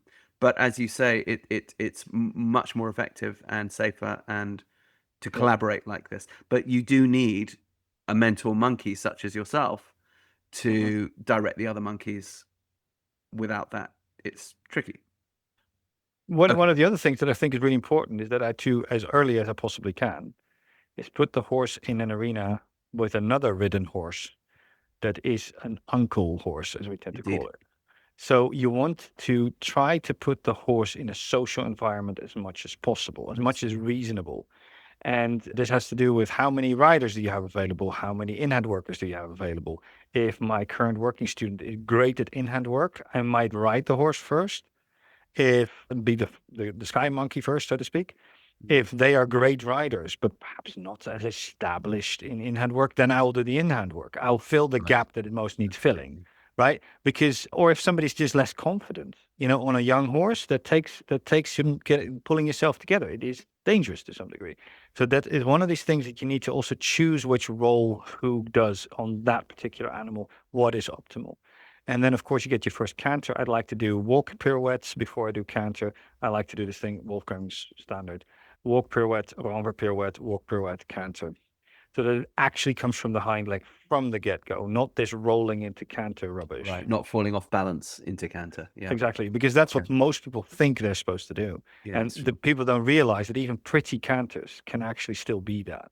Yeah. And then canter pirouettes are not as far away as you might think, because the horse never learned to do the wrong thing first. They just keep on doing their natural right thing and then just improve on that. And then in Bückeburg, we usually had this sort of ballpark idea of, this sort of walk and trot side movements on a green horse, 3.5 weeks. Now, that's not to say that that was a forced time. It is however long it takes. But if it takes longer, we would like to know why. Is there something going on? Does he need an osteopath? Is there something on with his teeth? Is the saddle fitting? What's going on? Why did it take so long? Take your time, but don't waste time. And this whole thing of that sort of thing with experienced people that have done it before, usually there is a reason there is a roadblock, and you want to observe what the reason of the roadblock is, and then take your time to solve the roadblock. And then, of course, by the time the canter work takes time to build muscle and whatever. And so it will take, the old masters say 6 to 8 months to train a horse. Unless it's a Frisian, then it will take longer, according to the Italians. I don't agree, but never mind. But, and it's, again, I usually take longer because I'm a bit rubbish. But well, I think too that there's something which they don't say with that, which is like, for example, when you say, well, I could bring the horse to that point in 3 weeks. Yes. But neither you or I would expect the horse to be confirmed in that. That, of course, takes longer. That, yes, for the horse to accept a concept and say, oh, I sort of understand this and I can kind of replicate this to some degree if you put it together in a way that it's safe. But if we go out there in the town square with the fireworks going off and people drunk running at me, and then I might not be able to do it quite like that yet. No, but give me some time and I might, yes.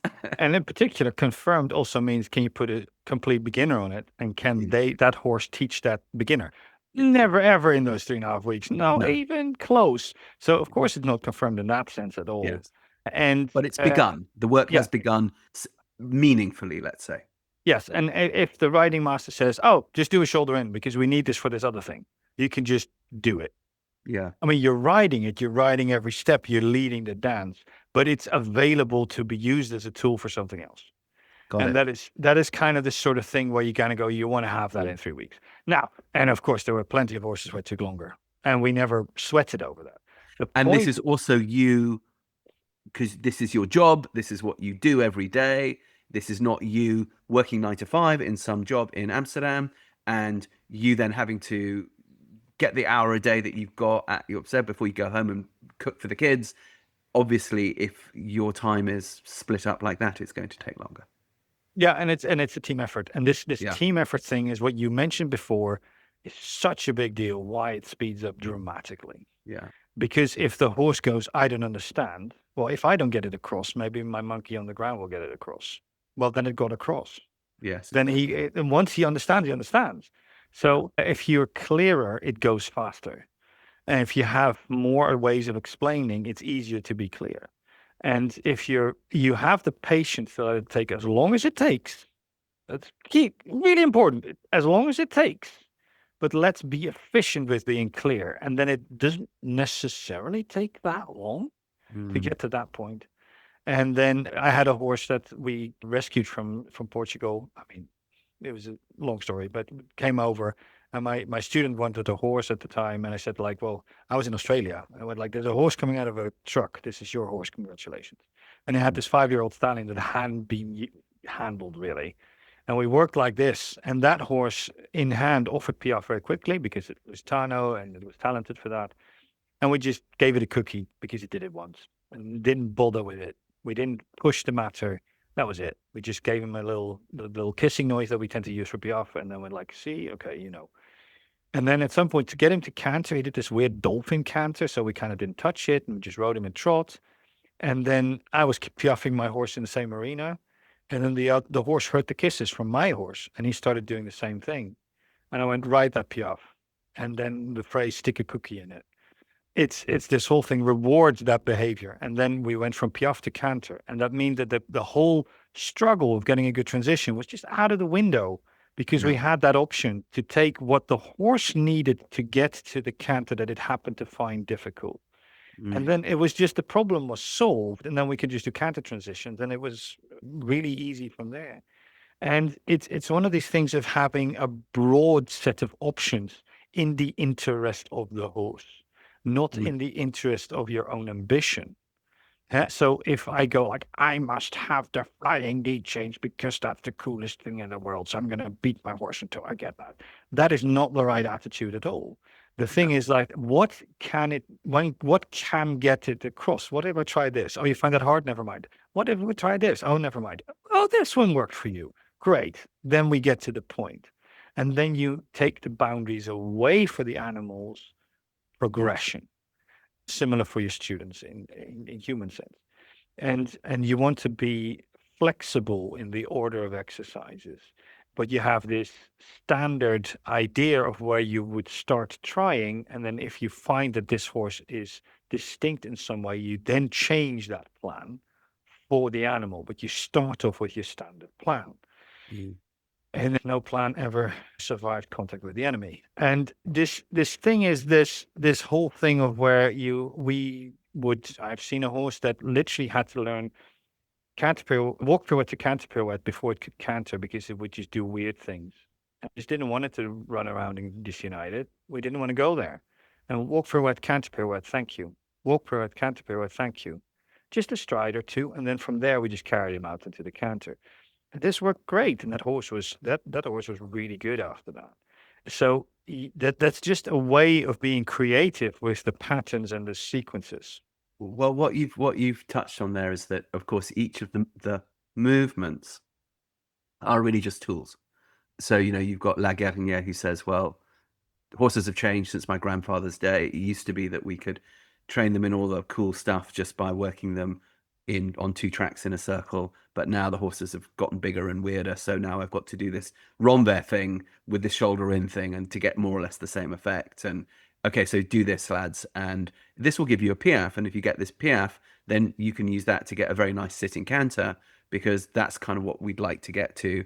And so really these things are just tools to get to these other things. And I think when people begin to have that familiarity that the movements are not ends in themselves. They're just simply a set of tools that people can give you.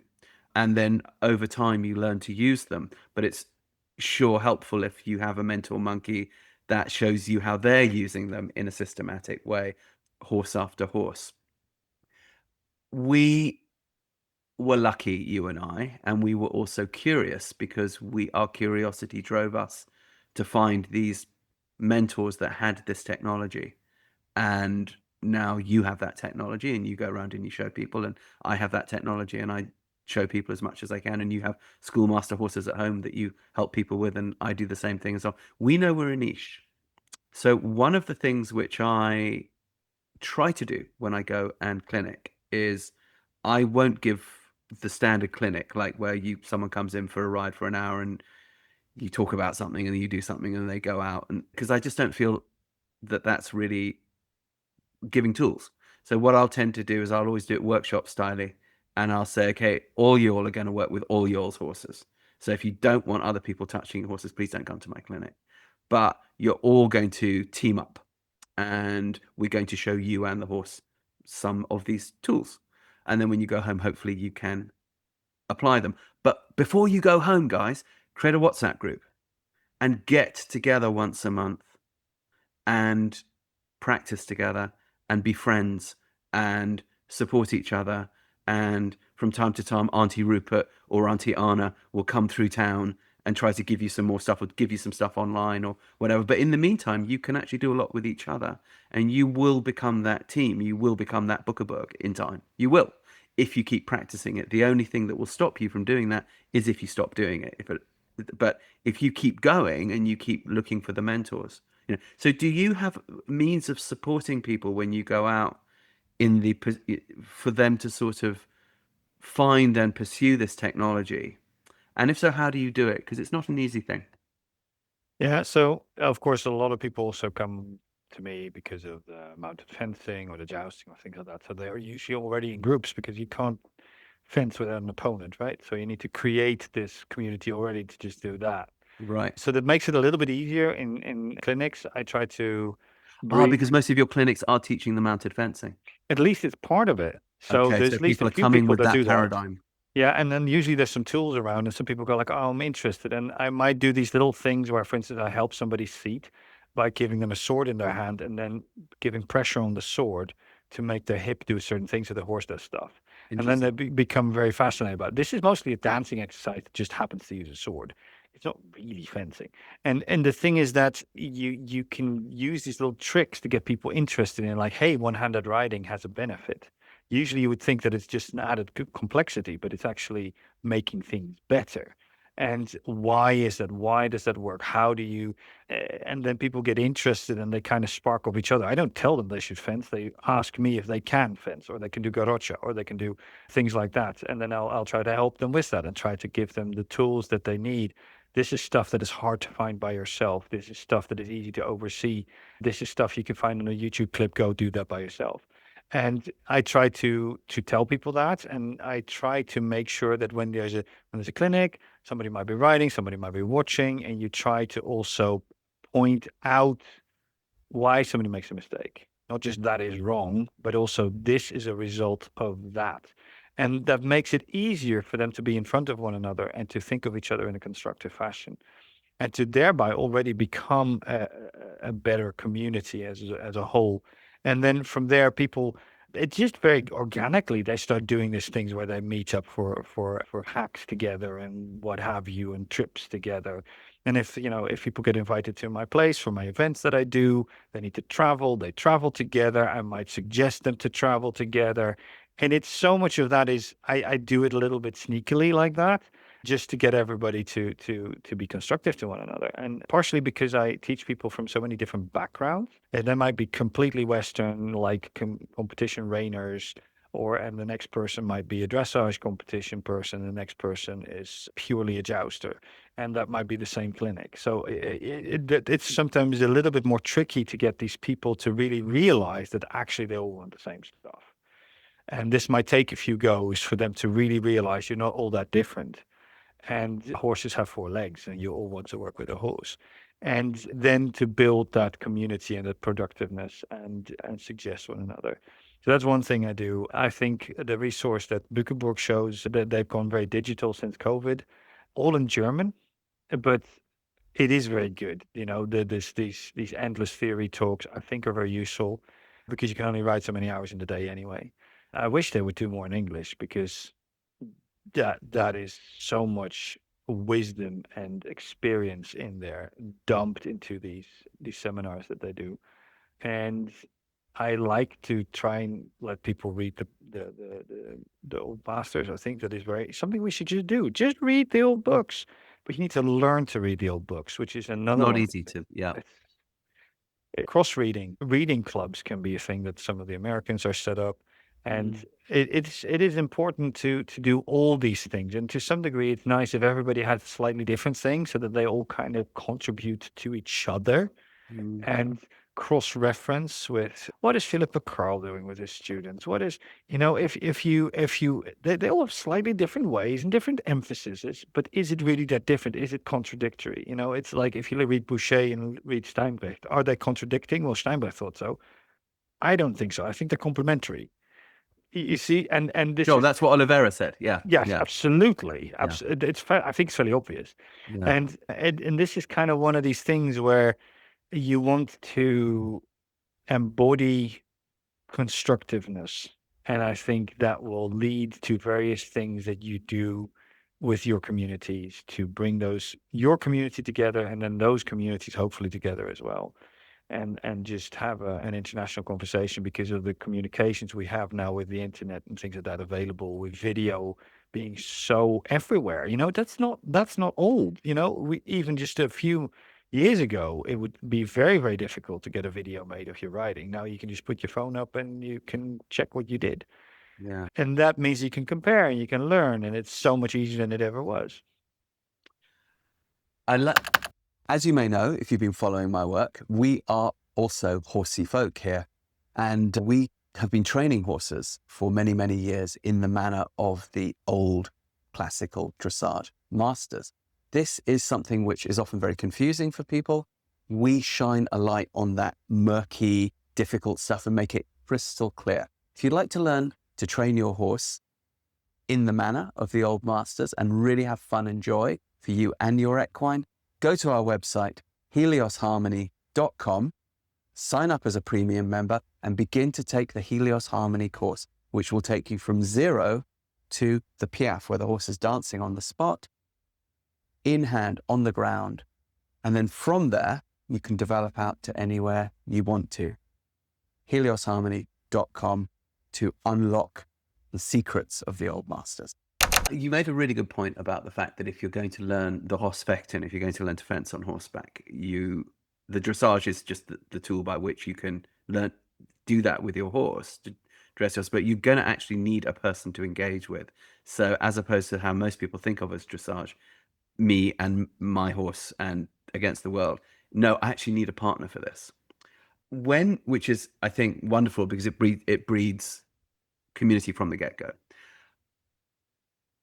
Do you find, interestingly, that when people start doing the fencing, they get less tied up with their ego around riding than they would if they were just riding?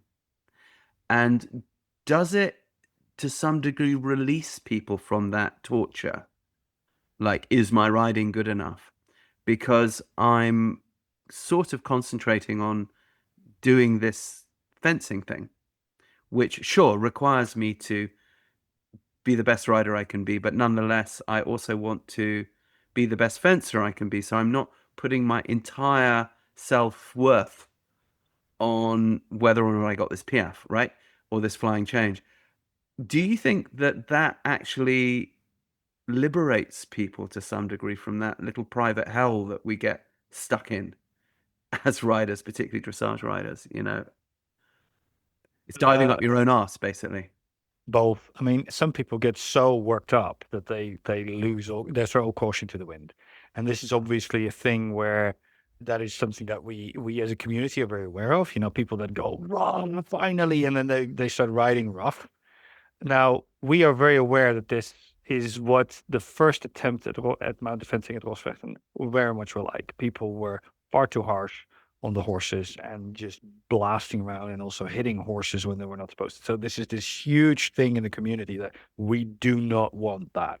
And that means that that's kind of already beaten out for people when they start. And I kind of set up the exercises to introduce people in a way that they never get to that point. That's the idea. And then, of course, because they need to do two things at once, they kind of have to let go a little bit and start noticing how quickly the horse fills in the gaps that they were leaving because they were out of the depth. And then this is an opportunity for them to notice how much their horse is attempting to help them all along. And if you point that out to people, That's they interesting. very, very quickly become much more aware of how positive their horse is The towards them. horse is trying to help you out here. Yeah. But there's a little bit of a process to guide it in the right direction. And by now it's sort of become this sort of set thing within the community because we kind of figured our way there. And now, yeah, that is very much the reality of it. But there is a risk for people getting very gung-ho and just wanting to bash people.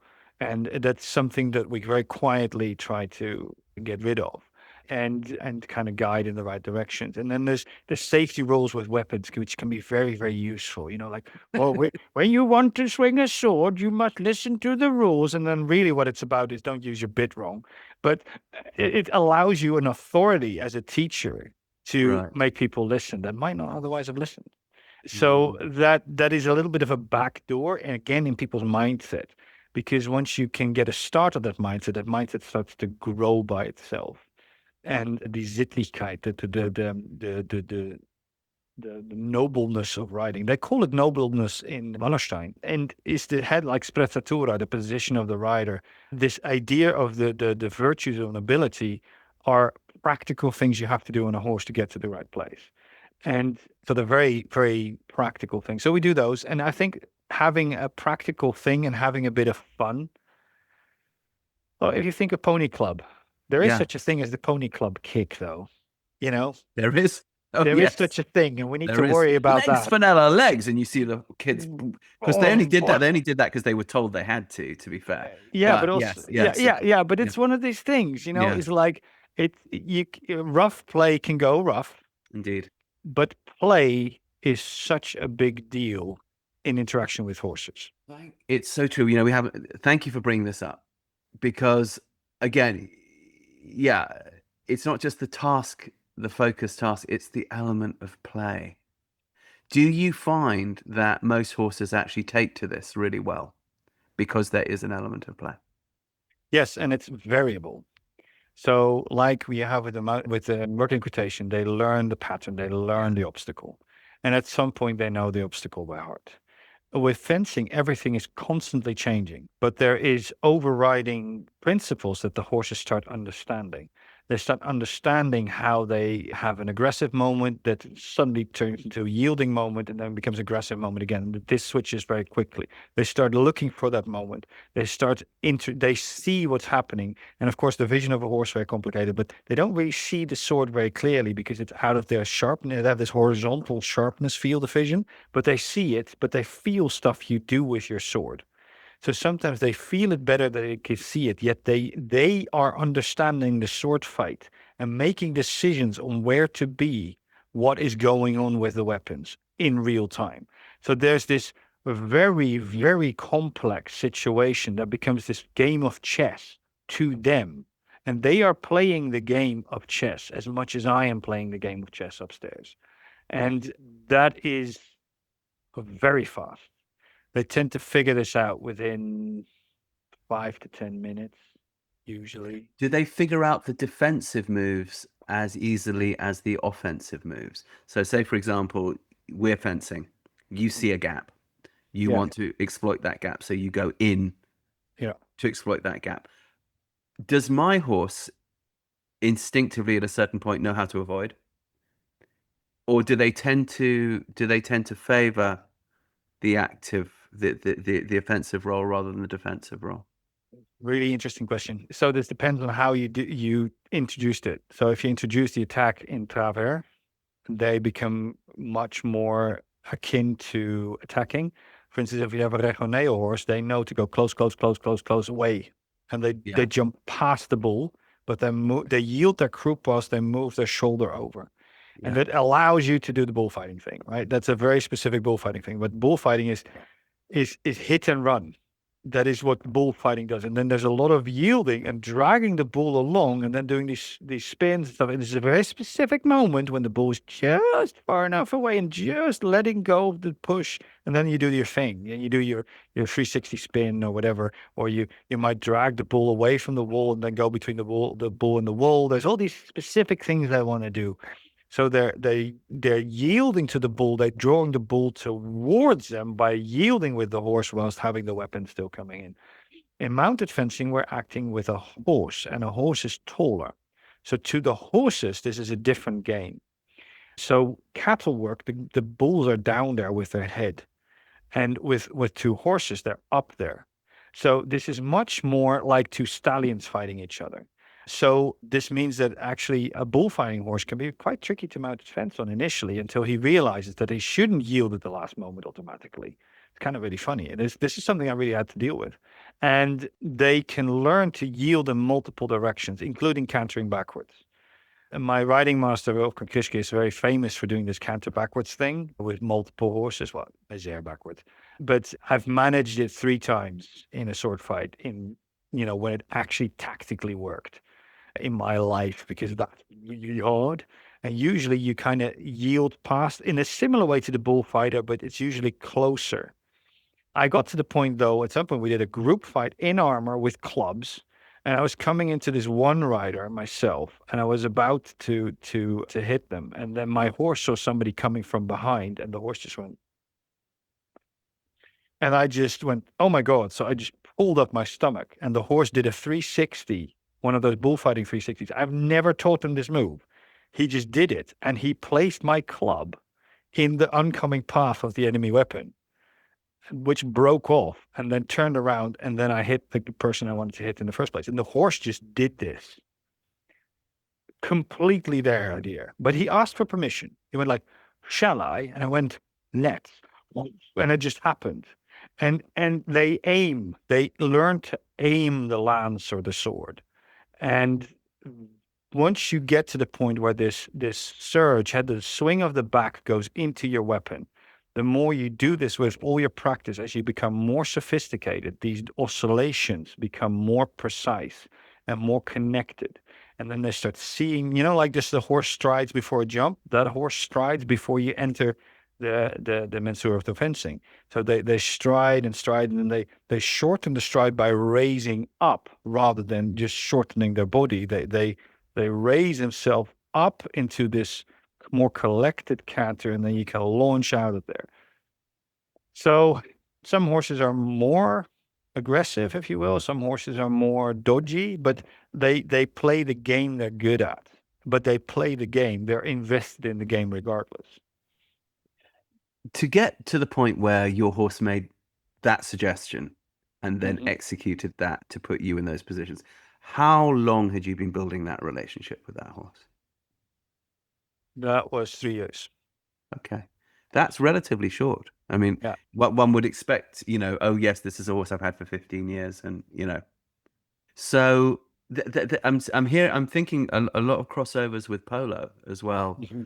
Polo gets a lot of stick, pun intended, because they often put not so good riders on, and the reason they can put the not so good riders on, of course, is because the horses will play the game, and the only reason they'll play the game is because they love the game, even when they're being ridden not well. And then of course you see someone who's a really good polo rider ride a horse, and it's very beautiful, but the horse either way is playing that game. It's interesting to me that they'll do this with this weapon work, though, because in polo I haven't done much of it, but when I was a teenager I did a little bit. You'd notice that the horse follows the ball. They can really see the ball and wants to ride another horse off the ball and looks for the ball or whatever. But as you say, with the weapon, they're looking for something that might be outside their peripheral vision. And okay, proprioception, they're creating a brain map and a body map. Yes, but at the same time, it's not quite as obvious as a bull or a hound or something like this, or even a long lance that they can see. So how do you think this sense of knowing and being able to sense where the weapon is and place themselves, how do they arrive at this? Unificare, to unify the horse up into the saddle. So this connection through your seat gives them so much information. So they know where your hand is. Now, I had this one, again, anecdote, but I did this one tournament where we had these helmets on the horses for safety reasons, but they were hidden under the caparison. So there's this huge blanket over the horse and it has these eye holes. The problem was that the chevron, the helmet over the horse, had slipped down and the caparison had slipped up. I never noticed. The horse didn't put a foot wrong, did everything I wanted, played the game. And then I watched the photographs afterwards. And on every single photograph, this horse had no vision at all. It was completely blinded by the cloth in front of his face. Maybe he could see a little bit through the fibers, but not much. He did not care because I could see. And now that was a few years down the line. We were a bit more together, but I could ride that horse just as well. And there's this one of these things is horses also hear a lot. So they hear, blind horses can function very well. And they can, if you make noise, they know where you are. They can hear their own footfalls. They can hear the reverb on the wall of their footfalls. They can deal with that through those kind of things. So they have all sorts of ways of understanding their environment that are other than just their eyes. And they see very differently to humans anyway. And that means that you get to this point where you can get together that they feel things you do with your shoulders, and they notice patterns much more than we give them credit for. Horses understand each other's language by means of interpretive dance, if you want to call it that. In the herd, that's their communication.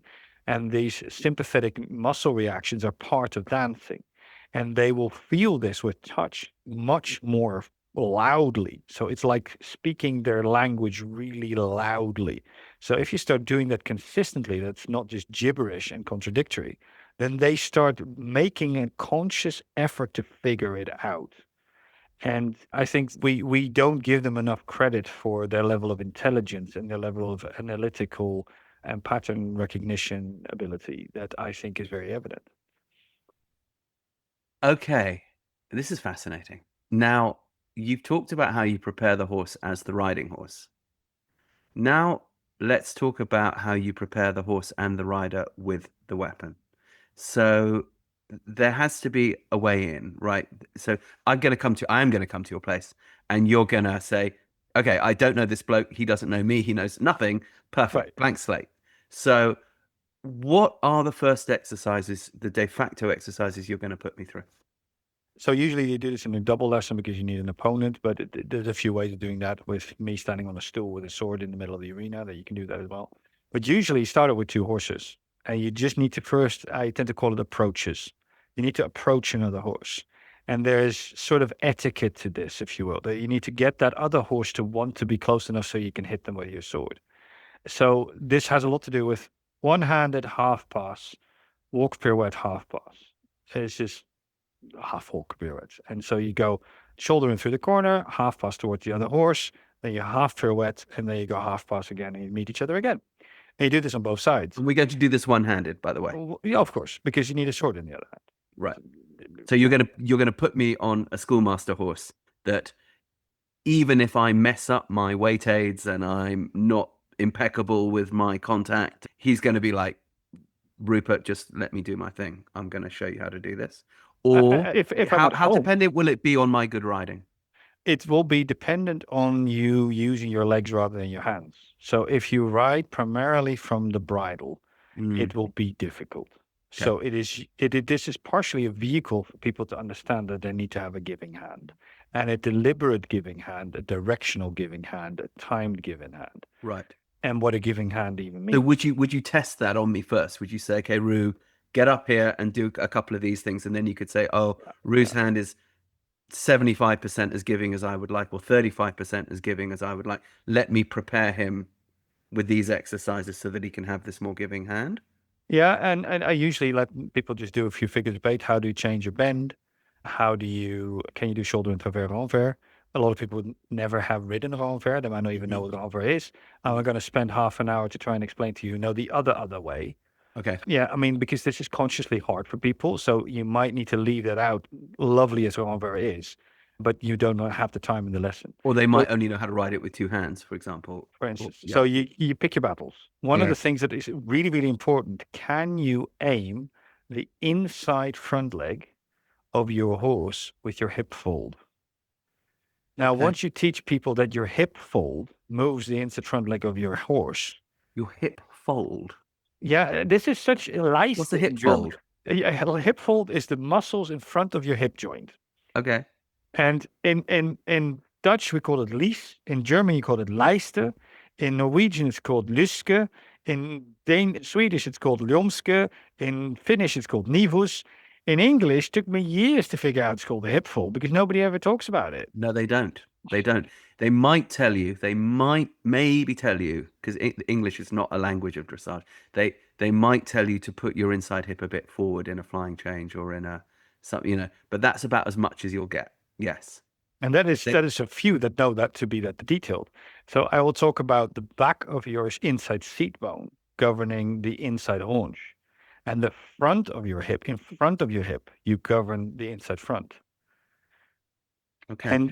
And that means that, and this has to do with muscle chains, that has to do with fascial lines, this has to do with your posture, this has to do with allowing the motion of the horse through your body. We talk about following the horse. I tend to say, really, it's not following. You should be leading. You should be first, and the horse gets given space to move in the back, in the saddle.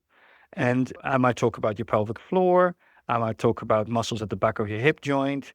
I might talk, and it depends. If you know the Latin names, I'll talk about that. If you've never heard of those, I'm not going to bother you with that. And it's one of these things of learning to turn your hip joints in the socket of managing your pelvis. One of the things you can do with the sword is by aiming the sword and making the monkey work with their hands and aiming the sword's edge, that they learn to ride around the post. You take a jump post, and you make them ride around that post, put the sword with the tip on the post and go, do a circle. The tip's not allowed to slip off. Okay. And that is far more round a circle than anybody ever bothers to ride, because your arm can reach out a little bit, but not much. And the sword is only so long. And then you start realizing how egg-shaped your circles are. Now, Sure. I don't normally care. I only ride potatoes myself, honestly. Yeah, exactly. But you know how we all get told, like, oh, a circle must be a circle. Well, why? Because you need to start learning to these little deviations. You need to start noticing them. And once you start noticing them in their beginning, it's much easier to correct them in your seat rather than starting to use the mouth. This whole idea of, if I steer with the inside rein, so if I take the inside rein and I apply the inside rein, what I'm actually doing is sending the croup away. This might make me face right, but I'm traveling left. In combat, we tend to want to actually travel to the right, and we're going to steer to the right. That's usually what we require. And that means that you're riding much more travers-like. Everything is to some degree a half pass, in a way. And this makes your canter work much better and things like that. One of the things I also do with the other horse is make sure the horse's face is never actually pointed at the other horse. It's always just narrowly missing. And that means that the horses know 20 meters away that they're not on a collision course. So they're very happy to come together. If you point them at each other, they know 60 meters away. And so there's this whole thing of how do the horses interact, that they can miss each other, if you will, and that they learn to do this. And then you learn to gain the croup, as we call it. We learn to ride around the croup of the other horse. And so you ride a half pass, and then you do a walk pirouette and carry on. And then you're behind them. And one of the other things I try to do is approach each other and walk. And once the horses' heads have passed each other, you transition to a higher gait, first trot and then later canter. And that means that the horse learns to canter away past the other horse and learns that that's where freedom is. And that makes the approach can be very, very narrow, but the horses always know that they're not going to hit each other. So that's one of the first things. And then, of course, you start noticing how people can even exercise those exercises. Do they know where their legs are supposed to be? Do they know where their hands are supposed to be? Do they know where their shoulders are supposed to be? Correct them a bit, maybe mold them a bit into the right shape. using sword exercise to kind of sneakily trigger them into doing the right thing without bothering the brain too much. And then from there, you start playing games where you circle around each other. In Bückeburg, we used to call it Festvolte, so it's a fighting vault, where it's like yin and yang, where you ride around each other. And then you start playing games with feeling through the sword. And this is a concept called fühlen, where you cross the swords and you need to feel what the other one is doing, keep contact with the swords and try to touch each other with the tip, whilst in martial arts it's very similar to sticky hands, but with swords. And that means that you start feeling stuff. And a lot of people don't even realize they start becoming far more aware of their horse when they're starting to register a feeling in their hand of the sword. They don't even realize they're improving their seat when they do that exercise. And it's kind of letting people let go of 1,000 checklists and riding in the moment. It's not about a list of everything that is wrong. It is about formulating what should be right now. Have inneres beeld, the inner image of what is correct right now. And next second, something new might be correct and might be the next thing we're looking for. But instead of criticizing yourself to death and criticizing your horse to death, you don't use your brain space to make lists of mistakes. You can do that in bed afterwards. What you want to do is formulate what you do want and use your brain space to formulate that. I have an inner image of exactly this right now is my plan. And then the horse very quickly starts filling in all the gaps to make that plan work. And then, of course, you need to learn to formulate this very fast because fencing is very fast. And this positivity is the only reason to criticize is to make a better formulation of what you do want. If you say that horse is not rhythmically correct in that transition, okay, then therefore what would be rhythmically correct, let's focus on how that therefore should now be executed. That's the only reason to make that criticism is to formulate a better way. If you don't bother with that second bit, all those criticisms are just going to take you down, take your horse down. So it's learning to be positive in the moment. If you made it this far into the podcast, then I'm guessing you're somebody that, like me, loves to read books about not just how people have achieved self-actualization, but particularly about the relationship with nature, spirituality, life, the universe, and everything. And I'd like to draw your attention to my books. If you would like to read the story of how we even arrived here, perhaps you'd like to check out the 2 New York Times bestsellers, The Horse Boy and The Long Ride Home, and come on an adventure with us and see what engendered, what started Live Free, Ride Free. And before we go back to the podcast, also check out The Healing Land, which tells the story of my years spent in the Kalahari with the Sun, Bushman, hunter-gatherer people there, and all that they taught me and mentored me in and all that I learned. Come on that adventure with me. You can't think, I presume, like, I don't know, if Arne is coming bearing down on me with a sword, I'm much more thinking about, shit, Arne's bearing down on me with a sword than I'm thinking about my riding, right? There's got to be a bit of a limit, surely, to how much I can think aids or whatever when I'm thinking, ooh, big bloke with weapon coming at me. So at what point does the thinking about how to ride subordinate itself and then become, I suppose, automatic to the fencing? It must be almost immediate. And the thing is that what you want to do is do the motions with the sword that you then tell somebody you need to do this with your hand, this with your shoulder, this with your back, this with your hip, this with your foot, because sword.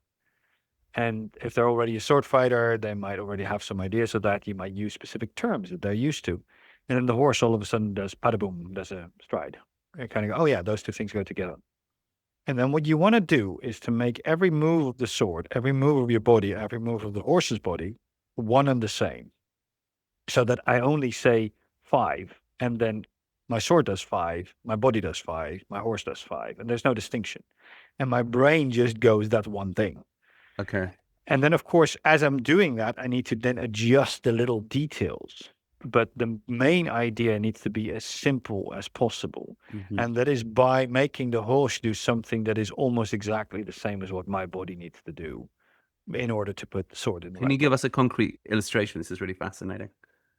When I do sword, I have a ballroom next door here, and we do sword techniques. And I might say like, okay, so we're doing this diagonal cut with the sword. So you do this wind, and then you make sure that you put this pointing in a specific direction, yada yada, detail, detail, detail.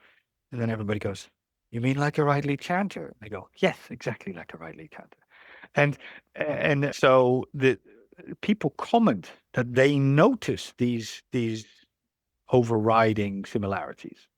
So one of the obvious things to do is if you want to do a canter pirouette, if you're doing a sword movement where you strike from your right and then you cross the swords. I have two swords here, mini swords. So you're coming with your strike from here. I'm coming with my strike from there. And then now we cross the sword. So both of us didn't hit. I can carry your sword around. And then as I ride past you, hit from behind. In doing that rotational motion, which has a name, omschnappen, I'm doing this rotational thing. I'm using my shoulder blade. Thereby, I'm using my back. Thereby, I'm starting to use my groin, my pelvic floor, my hip joint. Then it becomes very easy in this upwards motion to move the horse up and over and do a stride canter pirouette. And the horse quite often just goes, "That makes sense. Here, have it." Okay. How much? Okay, let's say I'm at your place. How much? I don't know sword. You're going to presumably also need to introduce me to sword without Mhm. pony, right?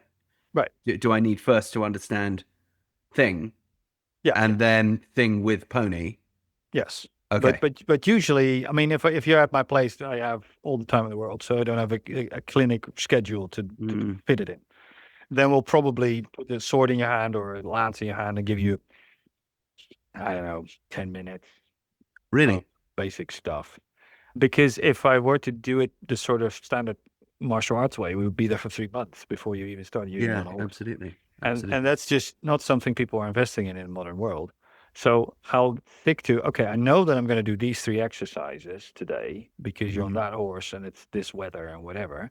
So I'm Mm, just going to show you those 3 things, nothing else. okay. Okay. And then you can apply that. And then tomorrow I'll give you 3 new things with the weapon, and then you'll get you on the horse, and just cut it into chunks very haphazardly on the moment. And so many things like, I mean, there's these concepts that have all names and that nobody will be able to necessarily refer to. In your audience won't know the literature and the vernacular, but that is, how do you defend an attack at the same time? It is actually not that complex. It is, pointy bit goes in the enemy is genuinely very easy. And to some degree, it is also teaching by showing. So much of it is, if you've never swung a sword and you see somebody swing the sword 3 times in exactly the same way, you assume that's how it's done and you don't question it and you just start trying to copy it. If you've done it in 15 other ways, then I have to explain why I want that specific one. This takes much more time. So again, it's one to see, monkey do is such a powerful thing, also for horses. So there is a little bit of a knack to selecting those things for the individual, for their background. Oh, you've never held a sword, but you're a fighter pilot. Well, in that case, there's a little bit of a game in finding the most efficient way of doing that. It's interesting that the literature is largely Germanic. Given that, is that because, is it not there in English because we were using more the longbow and other forms of military technology in the Middle Ages? Or was there in fact an entire English vocabulary around this that got lost? Like, for example, I know why we went away from dressage in England. That's a really easy one. 18th century British Empire. We suddenly don't need it anymore. Ships and infantry. If we want good cavalry, we'll hire the locals like the Rajputs. We're not going to put 50,000 horses on a boat to go to India because they'll all die. And we invent the thoroughbred horse at the same time, get a fascination with speed and gambling. And we cut down the forest to make ships. And enclose the land and sell it off to the wealthy peasantry to create a tax paying, very useful, loyal to the crown, won't do civil wars anymore, rural upper middle class. And because it's now the hunting changes from big game in forests that goes slowly to small game, fox and hare, going very fast across these newly enclosed areas on these thoroughbred horses. And so we go in like under 100 years from the Duke of Newcastle abandoning everything he did, and we invent hunting and racing, and our cavalry is frankly a bit shit, but we don't care because we got great infantry, and if we want good cavalry, we can hire the King's German Legion and we can hire the Rajputs. That's easy to get your head around. Yeah. It's very concise. But, but with the Rossfechten, that must have been there to some degree in the British. I'm thinking about times of like the English Civil War, which was why Newcastle ended up having to flee. We were fighting on horseback with swords. Where did it go? Why don't we? Are there books? Well, first of all, the Duke of Newcastle originally wrote in French. Indeed, and he learned his stuff in Antwerp. Yeah. Yes, and from a German guy, I think. Anyway, or at least partially from a German guy. But he still came out of an aristocratic tradition of hand-to-hand fighting on horseback in the UK, which they did because they killed each other in vast numbers during the English Civil War. Admittedly, medieval wars, we don't seem to have been as good horsemen as the French. But we certainly were horsemen. So, is there a lost literature in English or? Well, first of all, there's not that much literature before a certain point. And a lot of there is literature that is maybe anecdotal, that just mentioned people doing things that apparently they could do. They don't tell you how they got to that point. And so some manuals they're fairly late. Is it just because the Germans like rules and like to write manuals? But also the Germans used the Italian tradition. So the Italian tradition is very influential in Germany. Condottieri, all of those. Yeah, but around that time, you already have writing at a very high level. But we first see that people say there is writing of a high level. Yes. And then they say there is these specific things that are high level writing. And then you start having these treatises that explain to you how you should be doing so. Right. And that comes in the 1550s. And of course, in Portugal, you have the 1430s where somebody starts writing this book and then dies and doesn't finish it. But he talks about seats, which is You're talking about Edward Duarte. Yeah. Yeah, but he says we learned it from the Moors, right? He says yes, because Portugal had very little war horses. Yeah. In the Middle Ages, they had some, but again aristocratic, but there was very few horses in Portugal. And again, the Moors and the sort of Spanish and the Reconquista and that whole bunch, that is really important. And the Portuguese mostly fought on ships in that sort of general era as well. And so they were very much a seafaring country. So what we think now of the bullfighting, Lusitano, that is almost something that comes over from Spain to some degree when it comes to medieval history. There's all the Portuguese viewers. Yeah, they don't like to hear this. You better put up an umbrella right now. Yeah, but it's not medieval. I mean, there was, of course, some kings that rode horses, don't get me wrong. Yeah. But they were in the minority. And that means that their ability to build up a good system of building these horse communities was more constrained because they had fewer people to work with. Okay. And to some degree, why aren't all the books in French? Because the French had the sort of high chivalric thing. They were always trying to beat the English on horseback and getting killed with longbows, and so why is it so German? So the fencing stuff is coming down from a guy called Lichtenauer, and this guy called Lichtenauer combined knowledge of fencing in the 14th century, and he then had this whole series of schools that branched out of these different masters that taught this style, and they used a very specific mnemonic. Like there's this thing called merkvers and glossa. So you would learn a verse, and then you'd learn all these little lessons that are stuck to a verse you'll know. Okay. And because they use that thing, it is very easy to say this verse is not my thing. That's somebody more great than me.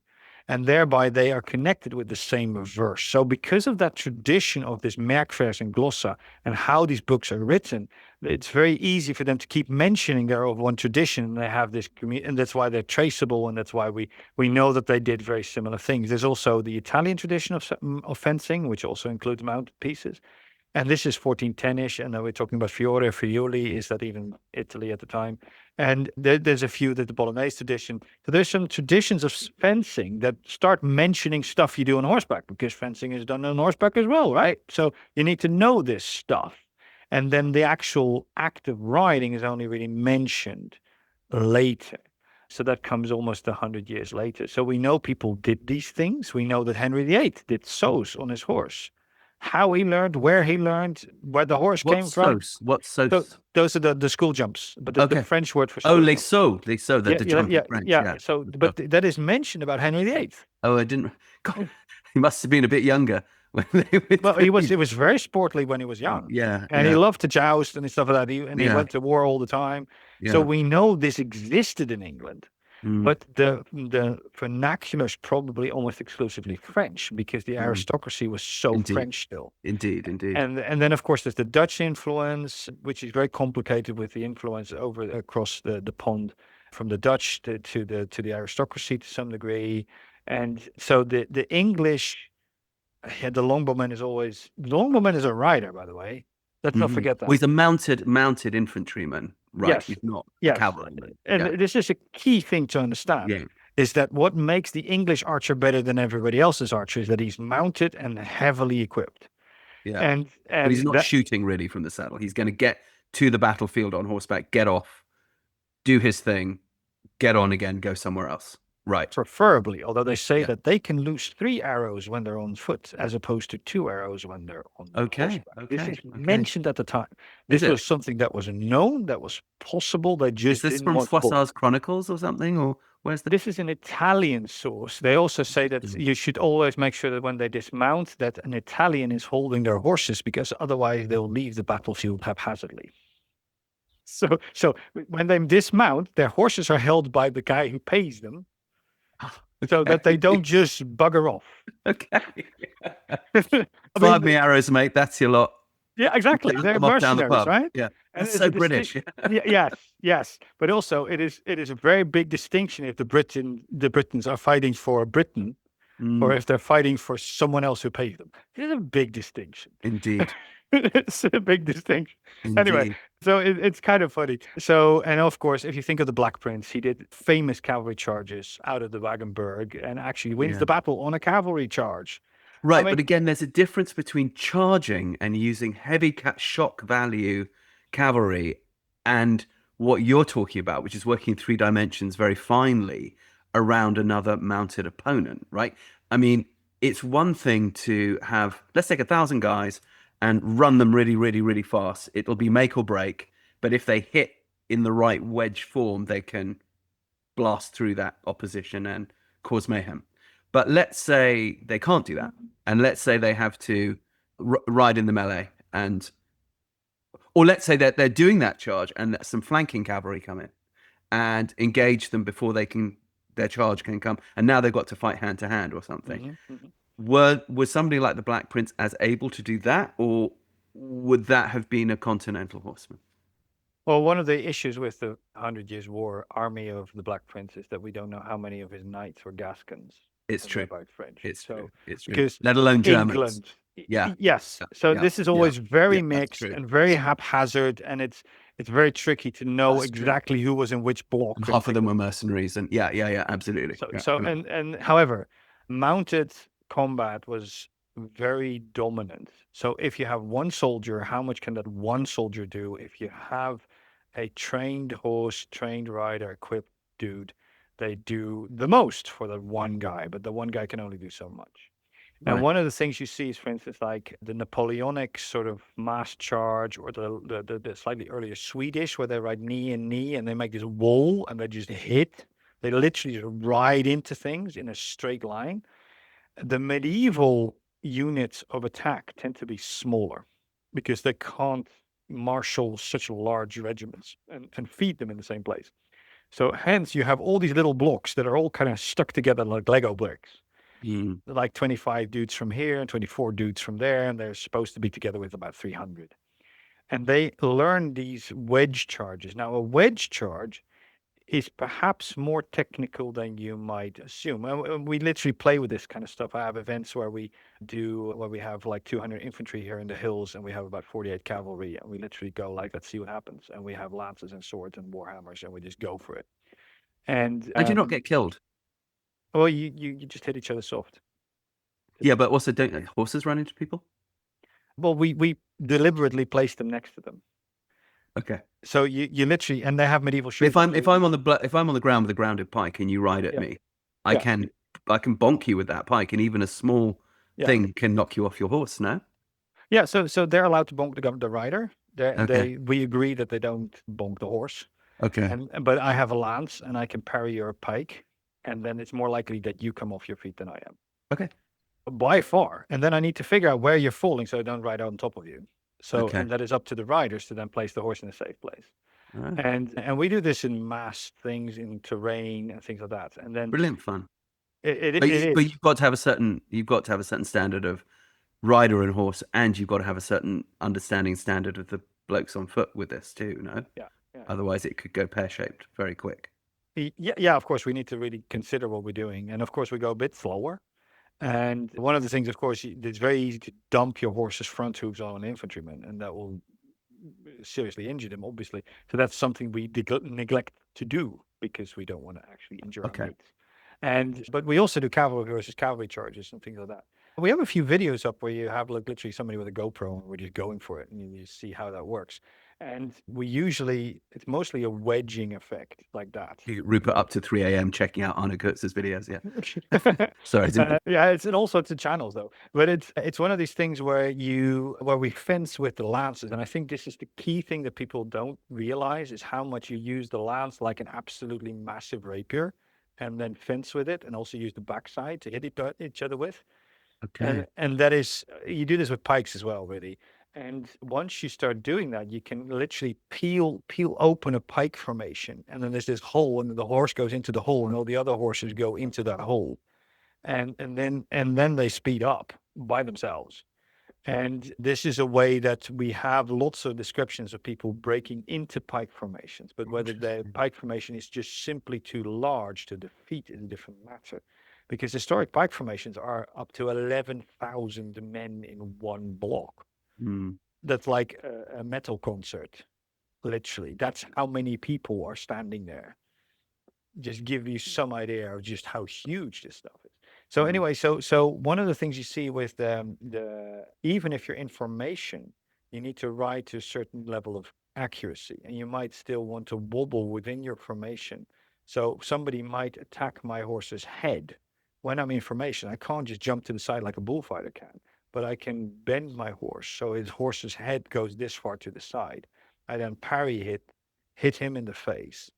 And as I push his face over, he moves his horse. That means the horse's heads are apart. I put my horse's head in between so that my horse's shoulders are going to make them go away. Then I need to make sure that they don't get stuck in their stirrup, and then hit them in the back of the head, parry something else, carry on through. So the amount of precision and immediacy is very, very high. So you use all the tools from the fancy dressage in simple ways, but it's like you might not be able to see your horse's head. You need to know where it is. And there's a moving thing coming at it, and you move the horse's head out of the way. You might put a chamfron, a horse helmet on the horse, which might not allow it to see in front, but you want to move it so that it doesn't end up in contact with anything it shouldn't. So, and they talk about this because, of course, historically the horses were fair game. With us, they are not, but at the time they were. So you had to learn to ride your horse so that you could keep it. And there is technique, and those are all come down to travers, shoulder in, renvers, shoulder out, and cant pirouettes, transitions. The transitions need to be very good to keep formation. If you say company prepare to canter, march, everybody needs to do a transition at march, and not like 5 strides later. Yeah. That's not an option. So same stuff, different flies. Would you say, just historically, from a total just chronological point of view, you are mostly doing your stuff in the style of the early 16th century. I mean, the fencing stuff is very clearly 15th century. Okay, And what I'm trying to use is 16th century sources to kind of fill in the gaps that the 15th century sources leave us about 15th century writing. We have depictions of horses doing the things. And they might have a picture akin to what's behind me, but they don't tell you the manual of how to do this. That manual comes 100 years later. got it. But it does show the same movement, so that I kind of feel okay at that. Sometimes they give us some details that could be congruent.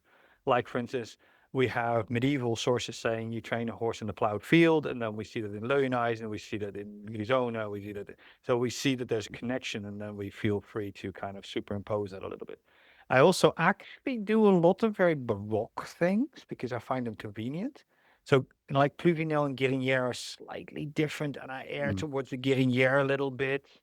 I really like this do the head épaule on the dent coupe au mur Mm. exercise. I love doing that. Mm. It's in Guérinière. I just kind of use it as a tool to get the horse to look like that. Sure. No, sure, And, sure, sure. and so and to some degree we use saddles that are specifically reproduced from 15th century, which really helps the rider's seat and thereby to be able to ride more independently from the reins in general. And it makes it easy to transition to riding on the belt or just throwing your reins away and using two hands to fight with. Riding on the belt, that means putting the reins on your belt? Yes, and If the horse does something funky, because of course one sees the bullfighters do this, yeah, you can get your back broken that way. How do you uh, not yeah. get your back broken that way? Well, first of all, it first turns up in fencing manuscripts again, where they talk about the rusthaken, so the armor hook. And one is up here for your lance, that is the obere rusthaken, and then there's the Yeah. untere rusthaken, which is on your belly button. So they have hooks on belts that they drop the reins on. So you're riding along and you go, oh, I'm going to parry, riposte thing. This is not going well. Drop my reins, go. And that decision to put your rein onto that belt, onto that hook, is extremely quick. And then you grab their wrist and then you pummel them in the face and drag them off the horse. And you drop it on there, but that hook is open enough to just dump it on there, but it means it flips out very quickly. Okay. So it's not, It's not it's not a attached very. fixed thing. No, it's not fixed thing. And also, if you fall off in full plate armor, your back is braced by the armor anyway. So the first mentions of this is armored riding specifically. Okay. I've got a question about armored riding, but keep going. But riding on the belt is something that you also see in the 13th century, where they have this ring at the end of the reins and they just loop it through their belt. They have a belt on, they just loop it through. If you were to fall off, it just slips right out. It's not held on very hard at all. So there's a friction amount that is very, very limited. So they start slipping very quickly. So you're looking at maybe at most a maximum force you can apply in that belt position originally, maybe a pound. And that is the absolute maximum. Then it will just slip out, which is good because you don't want to be using any more force than that at any point. No. So it enforces you to ride with a soft enough contact or whatever you want to call that. And that's a peak value, not an average. And that's one of these things, like if you measure, like Olympic dressage riders, they go up to 18 kilos a rein. Mm-hmm. They publish this measurement themselves. I would say that's a bit much. Yeah. I don't think anyone's having a good time at that point, monkey or horse. No. Exactly. And then, of course, you start looking, okay, what is the system that made that level of force necessary or just occurring accidentally or anything of that sort? And what we see is that they use systems where that cannot be the case because the reins will just slip out of your belt and they wouldn't be there anymore. Got it. So they can't have possibly exceeded this number. And so we see that this using a seat position, using the saddles, how they are designed, is specifically designed to make sure that your horse comes up to you and carries you for longer, easier, carries you in armor easier, and things like that. Okay, listen, so many questions come up. So we are going to have to do a second, third, fourth, fifth gig, right? So listen, I'm talking to the viewers and the listeners now. Listen, lads, with Arne's permission, we're going to extend this conversation. We are heading towards the over 2 hour mark. So we're going to have to end this one quite soon, but there are some questions I know you'll all have. I'm going to promise you that I'm going to hold a gun to Auntie Anna's head. And what we're going to do is we're going to do like a series of, like I've done with Auntie Richard on Xenophon Press. We're going to do a series of like 20-minute vids, but you and I can actually talk for much longer. We'll just cut them into 20-minute vids, right? And go into a lot more of the stuff that I know you got questions. For example, horse welfare, including carrying armor, an armored person, and how you build the back for that. And of course, if the person on top makes a not so great move, how do we stop the horse from getting some sort of negative thing in the back? I know you'll have answers for that. I also want to talk about therapeutic use. So, for example, I've done a lot with, in my ham-fisted way, with just riding with an autistic child in front of me or another child in front of me, and I'll go hand over hand with them with a foam type sword and knock cabbages off a thing in a slalom as we go by, and their experience, because they're sitting here, is that they're doing it. And this, I could even do this for like a non-verbal kid, and it's so amazing what it does for the brain, and they love it, and then they start taking over, and then we get. So I want to ask about the therapeutic uses of what you do in terms of empowerment, confidence. You know, people who are neurodiverse coming to you, and which I know is a huge thing because we're in major nerd territory. So we're going to see huge neurodiversity there, and probably including you, probably including me, and then more specifics on how it's done. So my promise to the viewers and watchers is that we are going to go into all of this. But quickly, though, I know some people will be asking, what do you do to make sure that the backs or the bodies of the horses are up to the thing of having a mounted person in armor, sometimes, doing some sort of movement which the horse has to, accommodate. I've seen your horses on videos. I know that they're all beautifully prepared. But what's your 1, 2, 3 with this? You clearly do have a system. Yeah, well, first of all, it's probably not as heavy as people think. Yeah. That helps a lot. It's, for instance, the medieval saddles are very light, so you save some weight on the saddle and put it in armor on your body, stuff like that. Even my one horse has a full armor of its own, so then the whole horse is covered in steel, and that's weight as well. But the thing is that this whole horse armor, including the saddle, weighs roughly as much as a Western saddle. Is that so? Yes, and it's about 25 kilos. And Even made of steel. It's original weight. Yes. How interesting. We How do they get it to be so light and yet effective? It's just very thin. It's hardened and tempered carbon steel, and it's just very thin. And the leather ones weigh the same. We also have leather ones. How interesting. But they're thicker, and in order to protect as much. Anyway, so it's not as heavy as you think. That's one thing. So there's just how much weight does the horse even need to carry? So that's one thing. We tend to pick the largest horse we can reasonably find historically. So they topped out at 15 hand 2. That was the very largest horse known archaeologically in the 15th century. So all my horses happen to be exactly 15. But people today are much bigger. You're probably bigger than the blokes were back then. So not necessarily the case for nobility. So I am 6'3", 6'4". I don't know in inches. Yeah, you're tall. Yeah, 193. Yeah, that's a lot of monkey. Yeah, that's a lot of monkey. Yeah, and that means that I am not very big, but I do weigh something just by being so tall. And so learning to sit makes that burden less. So the better your seat is, the less you force the horse's body. That's one thing. Learn to sit. Secondly, make sure the saddle actually fits and fits with that weight, not just when the horse is standing still, when the horse is bent, things like that, but the saddle actually functions. That the saddle is stable and is in the right place when it matters. So that has to do with girthing and things like that. And this is much easier to do with some type of saddles than others. So just that all those really things that should be basic are in place because we are going closer to the edge. So those things are important. Obvious thing is do loads of dressage. So I do dressage 5 times a week with each horse. I ride in armor. If it's a busy season, I personally put armor on myself on a horse maybe 30 days a year, if that. So it's something you decide the horse is in a place to do. If that horse is okay but not right, I pick another horse, or I just say no and don't put my arm on.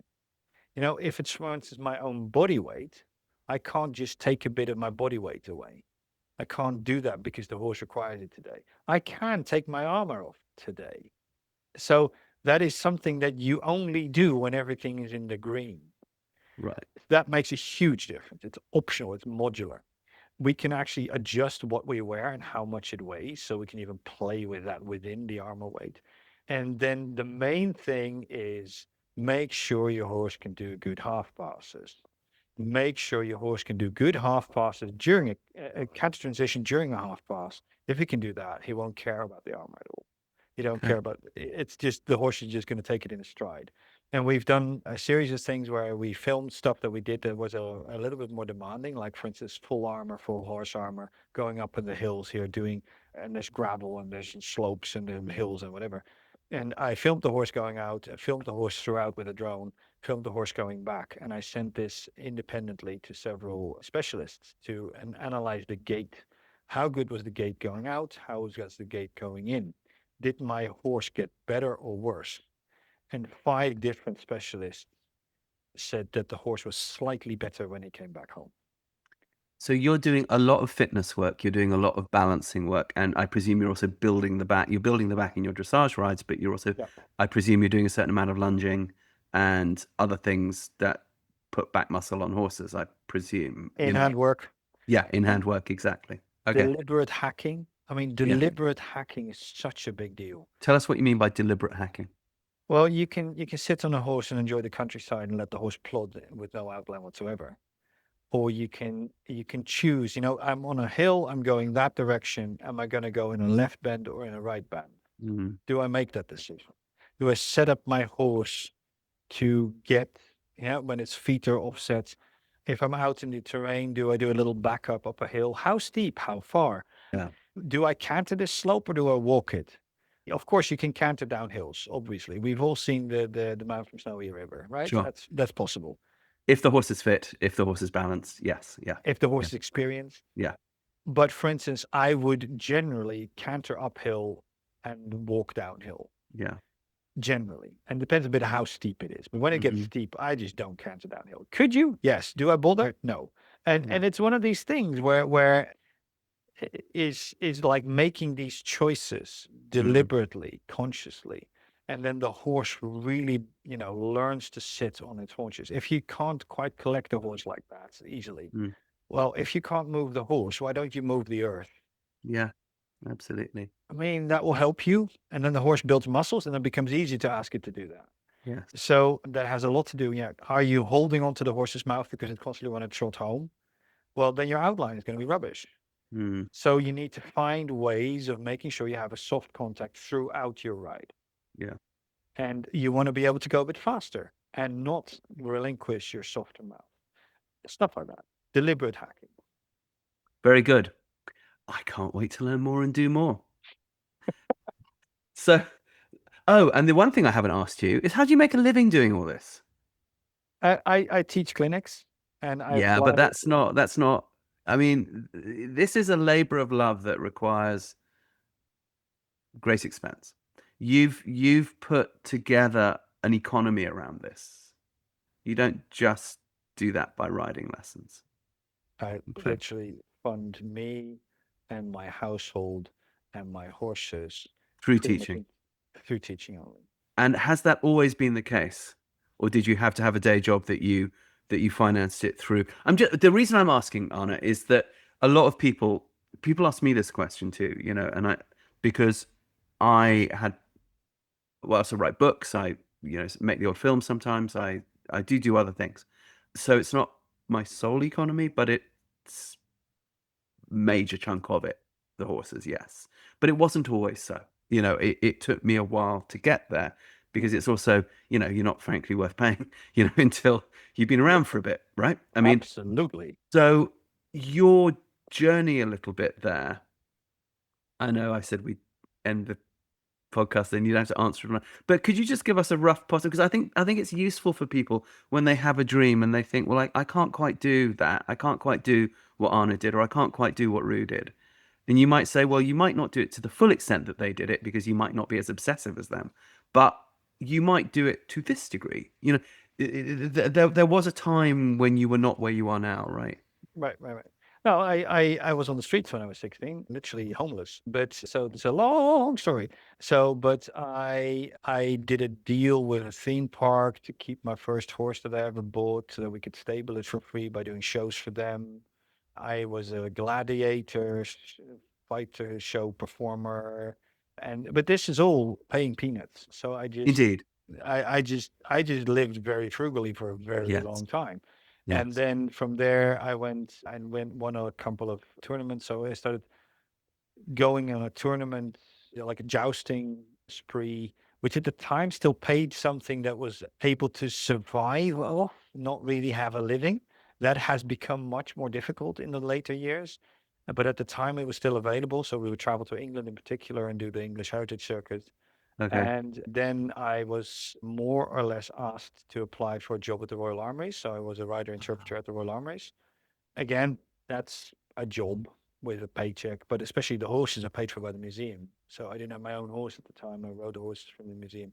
This has now also become a little bit of a different construct since then. I then moved back to the Netherlands. I was headhunted to become a staff member at the Dutch Army Museum, and I did events. So I did stuff on the side, and then I got asked to organize again tournaments. And then I was at the same time asked to come and ride at the Hofreitschule. So then I Right. became a staff member at the Hofreitschule. Then I became self-employed and did some events, organization stuff, jousting. But again, we're talking about my yearly income started off at 6,000 euros a year, and then some years ago, but still. And then by the end of it, when I was at the Hofberater, I did like 12,000 euros a Yeah, year. no, I agree. It's no one gets into this for the money. So But if you're but honest, I was below the poverty line yes, for most of my career. indeed. And I think that's true for most people outside the sport world who aren't on sponsorships. Yeah. But what's interesting to me as a journalist, that's a journalist in me, is the work that you did in museums. And I think that kind of thing is just really useful for people to say, maybe you do want to do mostly this for your career, but there are some parallel things you can do alongside it, which enhance actually the learning that you need to do this thing in your career that you could also get a job at. And it's interesting that you have that thing on the streets. I spent a bit of time on the streets too, and did not come from a horsey family. Did you come from a horsey family? Not at all. No. So, all right, we're going to have to go into all this. And actually, that's exactly what this podcast was supposed to be. I was supposed to ask you your whole life story, and I just got totally into nerding out because it was just so interesting. So, can we do it Mentioned again? so many things. Yeah, yeah, yeah, yeah. I'd love to. Yeah, Okay. it's quite enjoyable. Yes. It's one of the great joys in life is to talk to interesting people about what interests them when they've really, really, really, really, really gone for it. And of course, we all share the same interest. But, you know, it's a real inspiration how deep you've dived and how available you make this to people is somewhat astonishing. And I do feel it's a real, the skein that goes through the whole thing for me is a sort of a kindness. You take the thing that is designed to kill your fellow man in a lordly way, and you turn it into something which is about community and community support. It's beautiful. It's beautiful. And I remember that when I first saw the vids of what you were doing, I remember thinking, that's beautiful. And I could just see how the people were interacting with each other in these videos.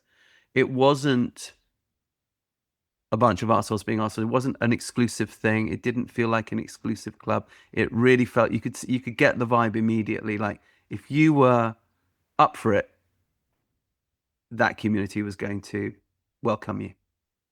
So with that in mind, How do people contact you? I do have a website, www.arnekoets.com. English-speaking people won't know how to do Arne Koets. No, Can you spell it, it's please? such a boring name because it just means carriage in Dutch. So Arne is A-R-N-E, Alpha Romeo November Echo. And then Koets is Kilo October Echo Tango Sierra. Koets. K-O-E-T-S. Sorry, Koets. K-O-E-T-S, yes. Arne K-O-E-T-S. Koets. If you Dot- Google that, you'll find loads of stuff. Indeed. And they can contact you for education, courses, training. Mhm. You got books? I've not got books yet, and it's like even my writing master said everything has already been written. What do I have to write? So if he says that, who am I? I've But it not has to books be represented for every generation, as Lagerthen said. yet. You might very well think that I could possibly comment. You got to write a book. People keep saying that. I'm going to make you write a book. I'm going to talk to Auntie Richard about it and say we need Arne's book. We do. Come on, of course we need the fucking book. I've started on something, but Yes. we'll see. We can't all go around reading 15th century German. We just can't, So yeah, it's one of these things. Yeah, handwritten as well. It's like it's so funny. So yeah, I do clinics in Britain. I do clinics in all of Europe, but also in the US. I've not been to Canada for a while. Where do you go in the US? I go to Washington State. I go to occasionally California. I go to Oregon. I go to Virginia. I go to Colorado. Oh, you go a lot then, a lot of different places. Yeah, it's usually just one big. How often do you go? Currently, we're trying to do once a year. Okay. But it's one of these things of how things develop, as I'm sure you can imagine. Yes. In this current iteration of Indeed, it's all gotten a little more complex. If people want to come to your amazing place in Germany, how do they do that? They just email? Well, the easiest thing is to join one of the public events I hold, because they usually haven't come to limits of numbers yet. So I do in the first weekend of May, I do the Rossfechten Symposium. So this also includes academic lectures. This includes workshops for those that are invented with horses, but a lot of people just come on foot to watch, and they can join into some sword fighting exercises. We have a tango night and just get to know people, watch, ask, talk. And then there is about 30 riders that I can accommodate in my tiny, tiny, tiny yard. And those are hand-picked people. But I do try to put in new people that are interesting, that we want to come this time. Well, a few weekends ago, I flew somebody in from Argentina just to connect him to the community. And so we try to keep it very international and to not just build my own event, but to help people build their events and their things and connect the English and the Norwegians and the Swedes and the Czechs and the Polish and all that. So that's in first May. week of May. That's the first weekend of May. Yeah. First weekend of May. Right. First weekend of May. Is that when I traditionally hold this? And this is just, register. That's all there is to it. They're usually done over Facebook. And then I do some other events like the Arnischfechten, which is more a fencing thing. But then I do week students and stuff like that. But my year fills up rather dramatically. Yeah. So people can just write me. Usually Facebook is easy to get hold of me, but they could email me. And then provided I have space and time, it's more or less happy for you to turn up. Can I bring my students? Yes. Yeah. I mean, I have a few rooms, so it's probably easier if I would chunk people together and bunch. Right. Like if I got a group of my people and said, hey, let's go to Auntie Arne's, for 5 days. Could that be done? Yeah, absolutely. Yeah. Okay, we brilliant. Just need to find the date is going to be the hard. Indeed. We might have to book some time out, but nonetheless. Yeah, and I have done a few projects that were one-offs, but what I want to do more of is, for instance, I have a very, very amazing friend who's a physiologist from Australia that I have flown in, and I have worked together with a physiologist with the mental and physical trauma of the rider in connection to what that does to their riding. So we establish what riding movements you should be doing in your seat. And then we start looking like, okay, what stops you from just doing that? And then with the physiologist, getting people into a better place mentally as well as physically to then execute that. And some of those things were just really interesting deep dives in physiology and the fact that mental trauma and physical trauma are just not separable. They're one and the same Indeed. thing. No, indeed. It's stuff like that. So we go into deep dives like that as well. Right. I don't know if you know, we have 3 therapeutic programs: horse boy method, movement method, which actually doesn't have anything to do with horses, and taquine, which is where we use training the horse from the ground as its own therapy. And we do that a lot with veterans and a lot with abuse survivors and a lot. So basically we say this, we do it a lot with horses that need rehab. So we might say, this horse was broken in service. Could you help us please put it back together so that it can serve that autistic kid over there? And in the course of that, we help those people put all the training that you just described into a horse on the ground, and it is its own therapy. And we fell into that by chance because we ran out of time to train our own horses in our own therapy program. So we realized, hold on, we're idiots. Our clients should be the people doing it because they're actually perfectly capable. And the horses really like them because they have like no ego. And it became a thing, So yeah, I would love to explore the therapeutic stuff. And so if you're already diving into that trauma and resilience piece, I'd love to continue that conversation too. I'd love to do. Okay. All right, Arne, I feel like heartbroken to let you go. There's just I could have you around all evening. So here's my formal thank you for coming on the show. My pleasure. And I really look forward to the next one. I hope you enjoyed today's conversation as much as I did. If you did, please help us to make more. Please like, subscribe, tell a friend, give us a thumbs up. If you'd like to support us on Patreon, please go to my website, rupertisaacson.com. And if you'd like to find out about our certification courses with autism, education, horsemanship, everyday shamanism, there's a whole range of cool stuff. Putting a show together like this is not an easy task. If you'd like to support us, please consider going to our Patreon page and showing us some love there. Even the smallest donation, it really helps us to keep the good content coming. So go to rupertisaacson.com and click on the Patreon link. Not to mention our excellent merch. Please go to our shop and check out some of our really cool rock and roll themed merch, t-shirts, hoodies, all that sort of thing. rupertisaacson.com, it's all there. I can't wait for our next guest and also to meet you there. In the meantime, remember, live free, ride free.